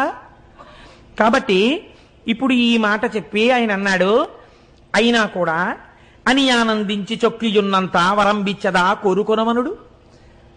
ఏమిటో నీ ఇంత మంచితనం ఏమిటో. సరే అయిందేదో అయిపోయింది, పాపం తీసేయి అన్నావు, తీయడానికి నీకు పాపం లేదు. వచ్చిన వాడిని ఉట్టినే వెళ్ళిపోతానా? ఏదైనా వరం కోరుకో, వరం ఇస్తానన్నాడు. చిత్రం ఏమిటో తెలుసా అండి, ఆయనకి ఏది గుర్తొచ్చిందో తెలుసా? వరుణుడు జలం ఇవ్వనన్నాడు, మునులు నువ్వు గంగని తీసుకురా అన్నారు. పోనిలే, వాళ్ళు చెప్పిన మాట ఇంకా వింటున్నాడు. ఎంత పెద్దరికం ఇచ్చాడో చూడండి. ఇప్పుడు వాళ్ళు చెప్పిన మాట మనం అడిగితే శివుడు కోపడతాడేమో, ఇంకా నీకేం బుర్రలేదా, వాళ్ళు చెప్పిన మాటలే అడుగుతున్నావు, సర్వజ్ఞుడు కదా అని అనుకోలేదు. మహానుభావం, నిజమైన కృతజ్ఞత అంటే ఇది. నన్ను వాళ్ళు పంపించబట్టి మీ దర్శనమైందండి లొల్లి మాట్లాడటం లేదు. నిజంగా వాళ్ళు ఎంత పుణ్యాత్ములో ఎంత ఉపకారం చేశారో నేను వాళ్ళ చెప్పిన మాటలే గట్టిగా పట్టుకోవాలనుకుంటున్నాడు. అంటే పైకి ఒక మాట లోపల ఒక భావన కాదు, నిజంగా లోకంలో అవతలవాడి యందు దుష్టత్వం చూడడం చేత కానివాడు. కాబట్టి ఇప్పుడు ఆయన ఏమడిగాడో తెలుసా అండి ఆయన్ని? అయ్యా, మీరు నిజంగా నన్ను కానీ అనుగ్రహించాలనుకుంటే ఒక్కసారి మీ జటాజూటంలో ఉన్న గంగని విడిచిపెట్టండి, నేను ఆంధ్రదేశానికి తీసుకెడతానన్నాడు. అనగానేట గభాలన గంగ పైనుంచి కిందకి దూకిందిట స్త్రీ రూపంలో. తల్లి తెల్లటి వస్త్రాలతో నిలబడేటప్పటికీ ఇవన్నీ గౌతముడు కోరుకున్నవి కావు. గంగా దర్శనం అయింది ఆయనకి. వెంటనే 2 చేతులు ముకిలించన్నట్ట, తల్లిలో ధన్యపు పుణ్యపు ముల్లోకములకు శుద్ధి ఒనరించదవు ఉత్పుల్లాబ్జలోచన, నన్ను చల్లగా నిర్మలుని చేయు శంకరు రాణి, ఓ శంకరుడి రాణి. అమ్మా, పుల్లాబ్జలోచన, తామరపూల వంటి కన్నులున్నదానా, తల్లి లోకాలన్నింటినీ రక్షించేదానా, పాపాలు కడిగేదానా, నన్ను నిర్మలుణ్ణి చెయ్యమ్మా అన్నాడు ఆయన. ఇంకా గంగలో స్నానం చేసి తను నిర్మలత్వం పొందాలని అంటే ఆ తల్లి అంది, తప్పకుండానయ్యా, నీకు అభిషేకము గూరిచి వీక చనెద శివుని తలకు వేగ ననగబల్ వ్యాకులితుడంగగు మునినవలోకించి శివుండనియే నిలువుమని గంగన్. ఆవిడంది, నువ్వు కోరుకున్నట్లుగా ఇక్కడొక్కసారి నేను ఆగుతాను, నీటి రూపంలో నీ తల మీద పడతాను. అంటే నీకు గంగా స్నానం అయిపోయింది కదా, నువ్వు నిర్మలుడు అయిపోయినట్టే కదా, ఇంకేం కావాలి? నువ్వేమడిగావు? నన్ను నిర్మలుణ్ణి చేయమన్నావు, నేను ఒక్కసారి నీ తల మీద పడతాను, అభిషేకం అయిపోతుంది. కాబట్టి గంగా స్నానం అయిపోయింది. నీకు స్నానం అవుతుందని లేదా ఆవిడ, నీకు అభిషేకం అవుతుందండి, అయిపోతుంది. కాబట్టి నీవు కోరుకున్నట్టు పోనీ గంగా స్నానం అయిపోయింది కదా, నేను వెంటనే మళ్ళీ శివుడి తల మీదకి ఎక్కేస్తాను, ఇంకొక మారు భూమి మీద ప్రవహించాను. ఒక్కసారి ప్రవహించినందుకు ఎంతమంది వచ్చి స్నానాలు చేసి పాపాలు వదులుతున్నారో చూస్తున్నాను. మళ్ళీ ఇంకో పాయా, వద్దు బాబోయ్, మళ్ళీ తల మీదకి వెళ్ళిపోతానండి. అంటే ఆయన అన్నాడు, అమ్మా నేను అది కాదు కదమ్మా అడిగింది, లోకానికి అంతటికీ సుభిక్షం కావాలమ్మా, నువ్వు ప్రవహించాలని కదా తల్లి నేను కోరింది అన్నాడు. అంటే ఆవిడంది అటు ఇటు చూసి, ఈ మాట వినేటట్టు లేడు, ఈయనకి వరం ఇచ్చినవాడు మా శంకరుడేమో భోళాశంకరుడు, ఈయనేమో కుదరదంటాడు ఎలాగోనని, ఈయన కుదరదు గంగా నువ్వు ప్రవహించనే లోపల మనమేమో నియమం పెట్టేస్తే గొడవ వదిలిపోతుందని శంకరుడి వంక చూసింది. ఏమండి, ఆయన తప్పకుండా ప్రవహించమంటున్నాడు, నేను ప్రవహిస్తాను, మీరు లింగ రూపంలో ఇక్కడ వెలియండి, మీరు ఇక్కడ లింగ రూపంలో ఉండండి, నేను ఇక్కడి నుంచి ప్రవహిస్తాను, ప్రవహించి వెడతాను. 33 కోట్ల మంది దేవతలు కూడా నా ప్రవాహం ఎటు వెడుతుందో అటు ఉండాలి. అంటే ఆయన అన్నాడు, తప్పకుండా అలాగే ఉంటాను గంగా అన్నాడు. ఆయన ఎంత భక్తవ శంకరుడో ఆయన చూడండి, తప్పకుండా ఉంటాను లింగ రూపంలో ఉన్నాడు. దేవతలందరూ పరుగు పరుగునొచ్చి మన్ని కూడా ఉండమంటాడో ఏమిటో, భీమహ నిన్ననే కదా విన్నాం, ఆయన శాసనం కాదనకూడదు. వాళ్ళు వచ్చి అన్నారు, అమ్మ అమ్మ అమ్మ అమ్మ మాకు మాత్రం ఒక ఎగ్జంప్షన్ ఇయ్యమ్మా, ఏడాదికి ఓ రోజు వచ్చి ఇక్కడ కూర్చుంటాం, 2 పుష్కరాలు వచ్చినప్పుడు ఏడాది అంతా ఉంటాం, 365 రోజులు ఇక్కడే కూర్చుని ఉండమని మాత్రం నియమం పెట్టకమ్మా, మమ్మల్ని వదిలే, అందరి బదులు మహానుభావుడు పరబ్రహ్మం పరమశివుడు ఉంటున్నాడు కదా తల్లి లింగ రూపంలో, మమ్మల్ని వదిలేయమ్మా అన్నారు. సరే, పుష్కరాల్లో వచ్చి ఏడాది ఉండండి, సంవత్సరానికి ఓ రోజు వచ్చి ఈ తటంలో కూర్చోండి, అలాగే కూర్చుంటా ఉన్నారు. అన్న తర్వాత ఇప్పుడు ఆ గౌతముని పేరు మీద వెడుతున్నటువంటి గంగ పాయ కనుక దీనిని గౌతమి అని పిలుస్తారయ్యా, ఇదిగో ఈ గౌతమి ప్రవహిస్తుంది అన్నారు. ఇప్పుడు స్వామి త్రయంబకుడు అన్న పేరుతో అక్కడ వెలిశాడు. మిగిలినటువంటి లింగాలకు ఒక్కొక్క దానికి ఒక్కొక్క పేరుంది, ఇక్కడ వెలిసినటువంటి శివలింగానికి త్రయంబక లింగము అని పేరు. అలా ఎందుకంటారో తెలుసా అండి? ఇది పరమశివుని యొక్క అపారమైన కారుణ్యాన్ని, ఆయన సౌలభ్యాన్ని తెలియచేస్తుంది. అప్పై దీక్షితులు వారని మనకి ఒక మహాపండితుడు ఒక ఆయన ఉన్నారు. వారు ఎంతగా శివోపాసన చేశారో అటువంటి వారికి ఒకానొకప్పుడు ఒక ఆలోచన వచ్చింది. అసలు నిజంగా నా మనస్సు శివుణ్ణి పట్టుకున్నది నిజమైతే ఎలా తెలియాలి? నిద్రపోతున్నప్పుడు కూడా శివుణ్ణే తలుచుకుంటూ ఉండాలి, కానీ నిద్రపోతున్నప్పుడు నేను అలా తలుచుకున్నానో లేదో నాకు తెలియదే. రెండోది ఏమిటి? నాకు పిచ్చెక్కితే నేను శివుడి గురించే మాట్లాడుతూ ఉండాలి పిచ్చిలో, అప్పుడు మిగిలిన వాళ్ళు వింటారు నాకు పిచ్చెక్కిన.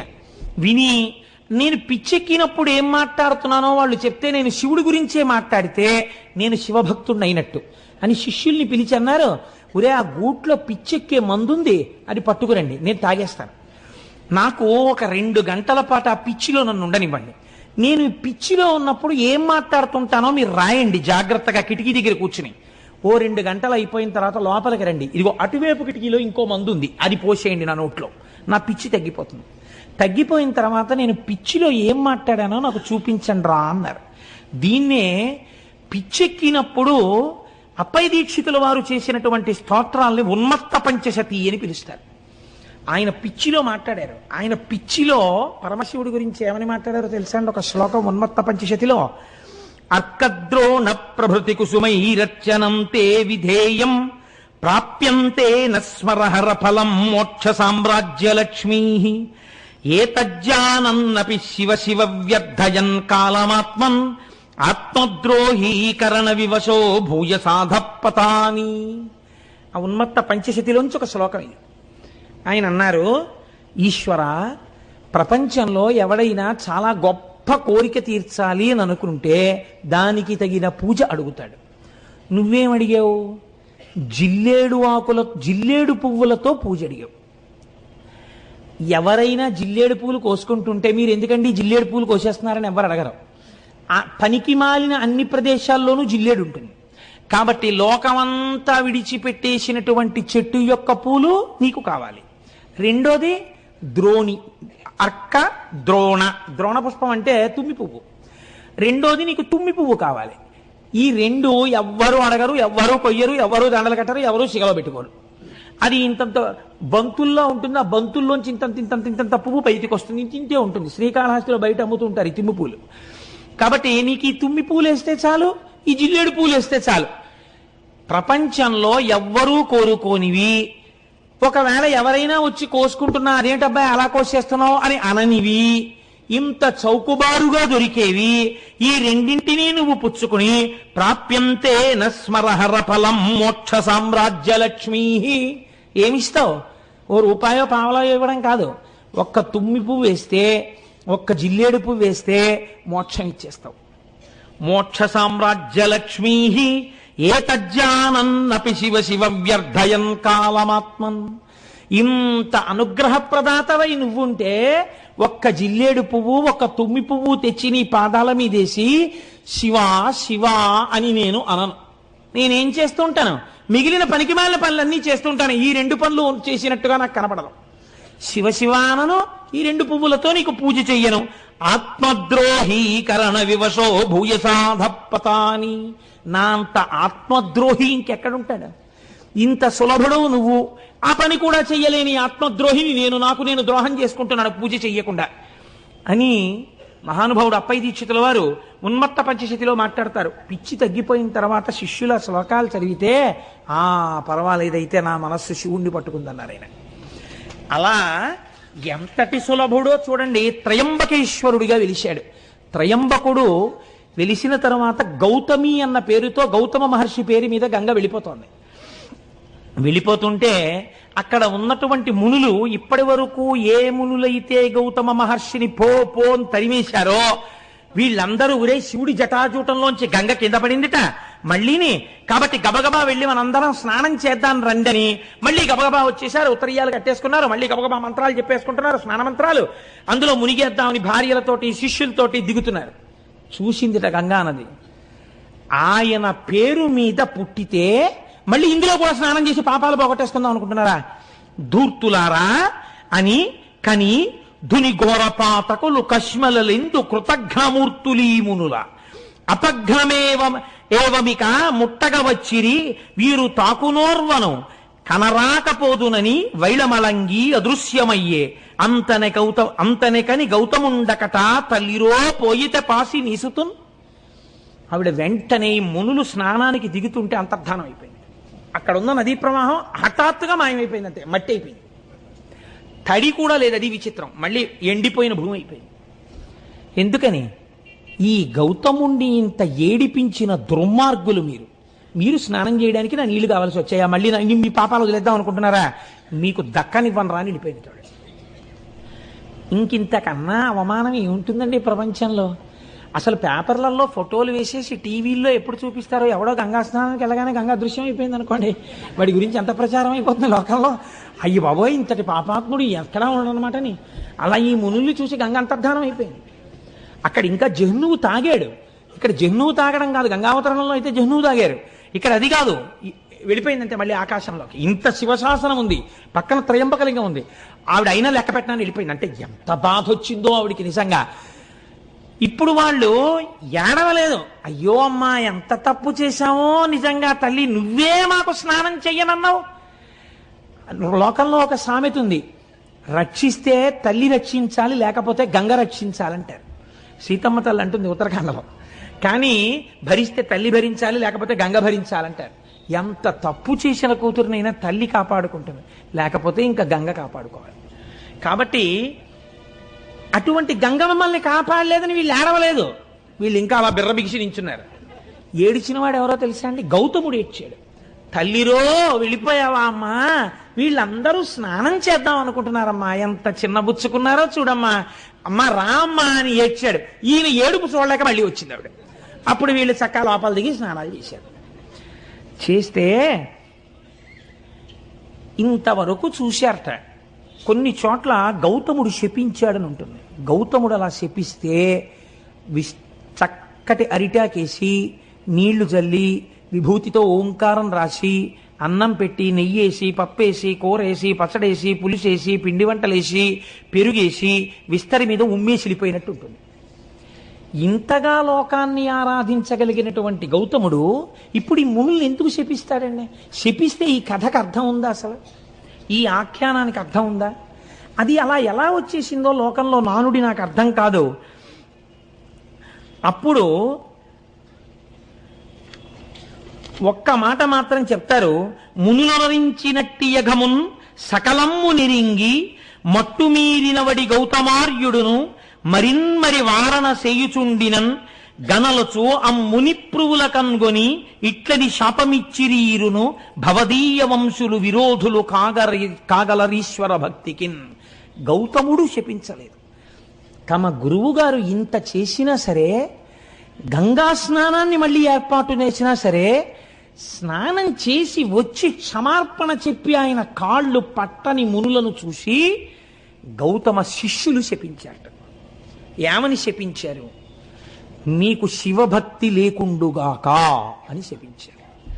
మీకు నేను నిన్నటి రోజున ఒక మాట చెప్పా, ప్రపంచంలో ఐశ్వర్యమును పాడు చెయ్యడానికి గొప్ప శాపం ఏమిటో తెలుసా అండి? నీ ఇంట జిల్లేడు మొక్క పుట్ట. జిల్లేడు మొక్కలు ఇంట్లో పుట్టాయంటే ఆ ఇల్లు ఇంకా నివాసయోగ్యం కాకుండా పాడుపడిపోవడానికి సిద్ధపడిపోతుందని. నీ ఇంట జిల్లేడు మొక్క పుట్ట అంటే భయంకరమైన శాపం భౌతికమైన ఐశ్వర్యానికి. నీకు శివభక్తి లేకుండుగాక అంటే అంతటి దయాళువైనటువంటి శివుడి మీద భక్తి లేనటువంటి స్థితి ఏర్పడడం అంటే ఇంకా అది మనుష్య జన్మ ఎత్తి కూడా ఉద్ధరణ వేపికి అడుగులు వేయలేనటువంటి వైక్లభ్యానికి గురైపోవడం. కాబట్టి ఆత్మోన్నతిని పాడు చెయ్యాలంటే నీకు శివభక్తి కలగకుండుగాక అని శపిస్తారు. భౌతికమైన ఐశ్వర్యాన్ని పాడు చేయాలనుకుంటే నీ ఇంట జిల్లేడు మొక్క పుట్ట అని శపిస్తారు. కాబట్టి ఇప్పుడు గౌతమ శిష్యులు ఏమని శపించారంటే మీకు శివభక్తి కలగకుండుగాక అని శపించారు. వాళ్ళ నాటి నుంచి జడులై తమ జీవితాల్ని పాడు చేసుకుని తిరిగారు. ఆనాడు వెలిసినటువంటి త్రయంబకలింగమే మనం ఈనాడు వెడితే మహారాష్ట్రలో త్రయంబకేశ్వరుడు అని త్రయంబకం గౌతమీ తటే అని ఆ గౌతమీ తటి ఒడ్డునే మనం చూస్తున్నాం. కానీ మీరు ఒక్కటి ఆలోచించండి, నేను మిమ్మల్ని ఒక యథార్థమైన ప్రశ్న వేస్తాను.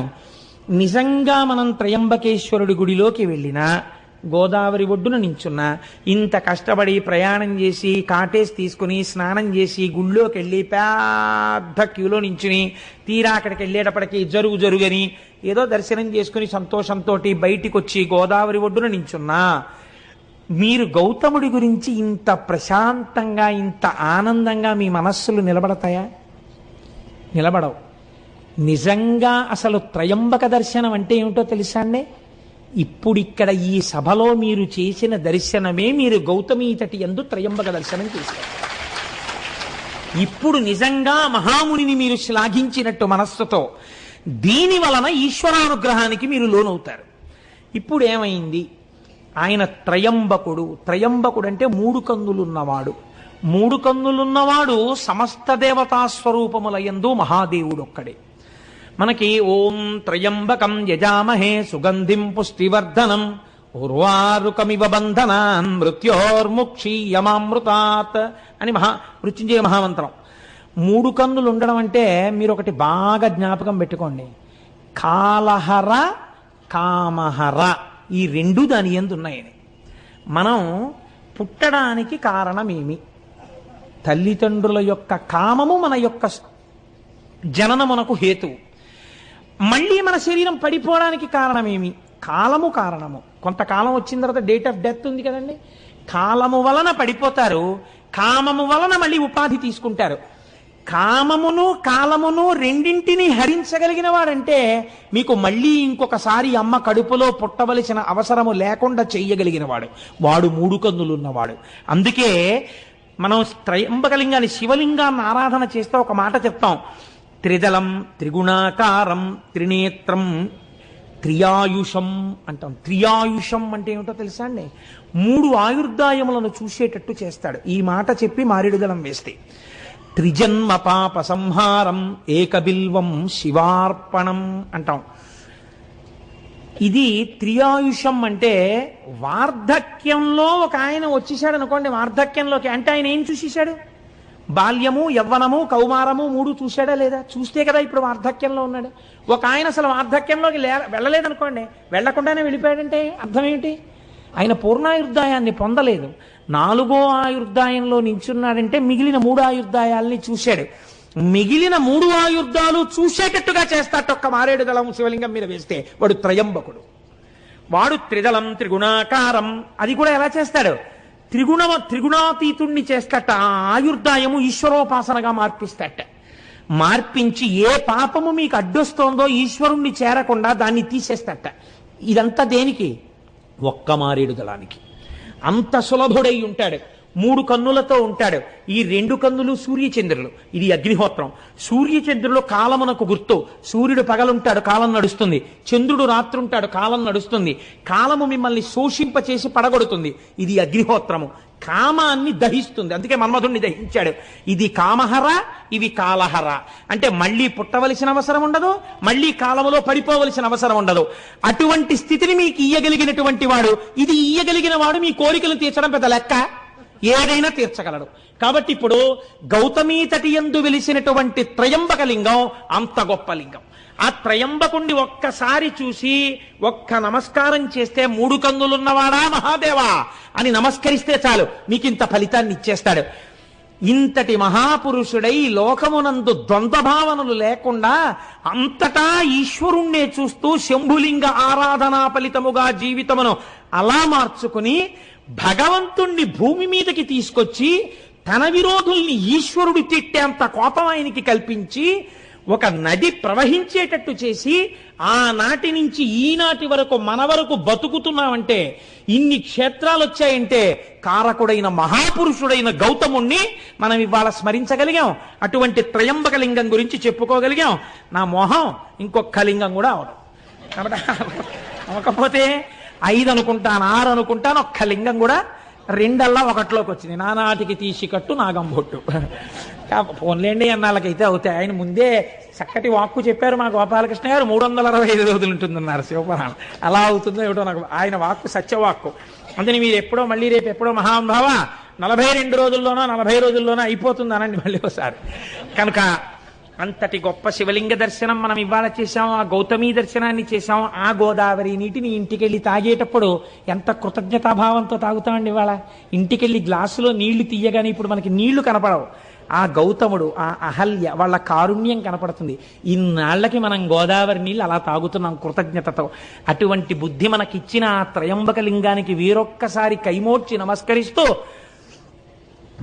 రేపటి రోజు కాశీ అద్భుతమైనటువంటి వారణాసి క్షేత్రానికి వెళ్ళి ఎన్ని వారణాసిలో చూడవలసి ఉంటుందో దాని వైభవం ఏమిటో రేపటి రోజున విజ్ఞాపన చేస్తాను.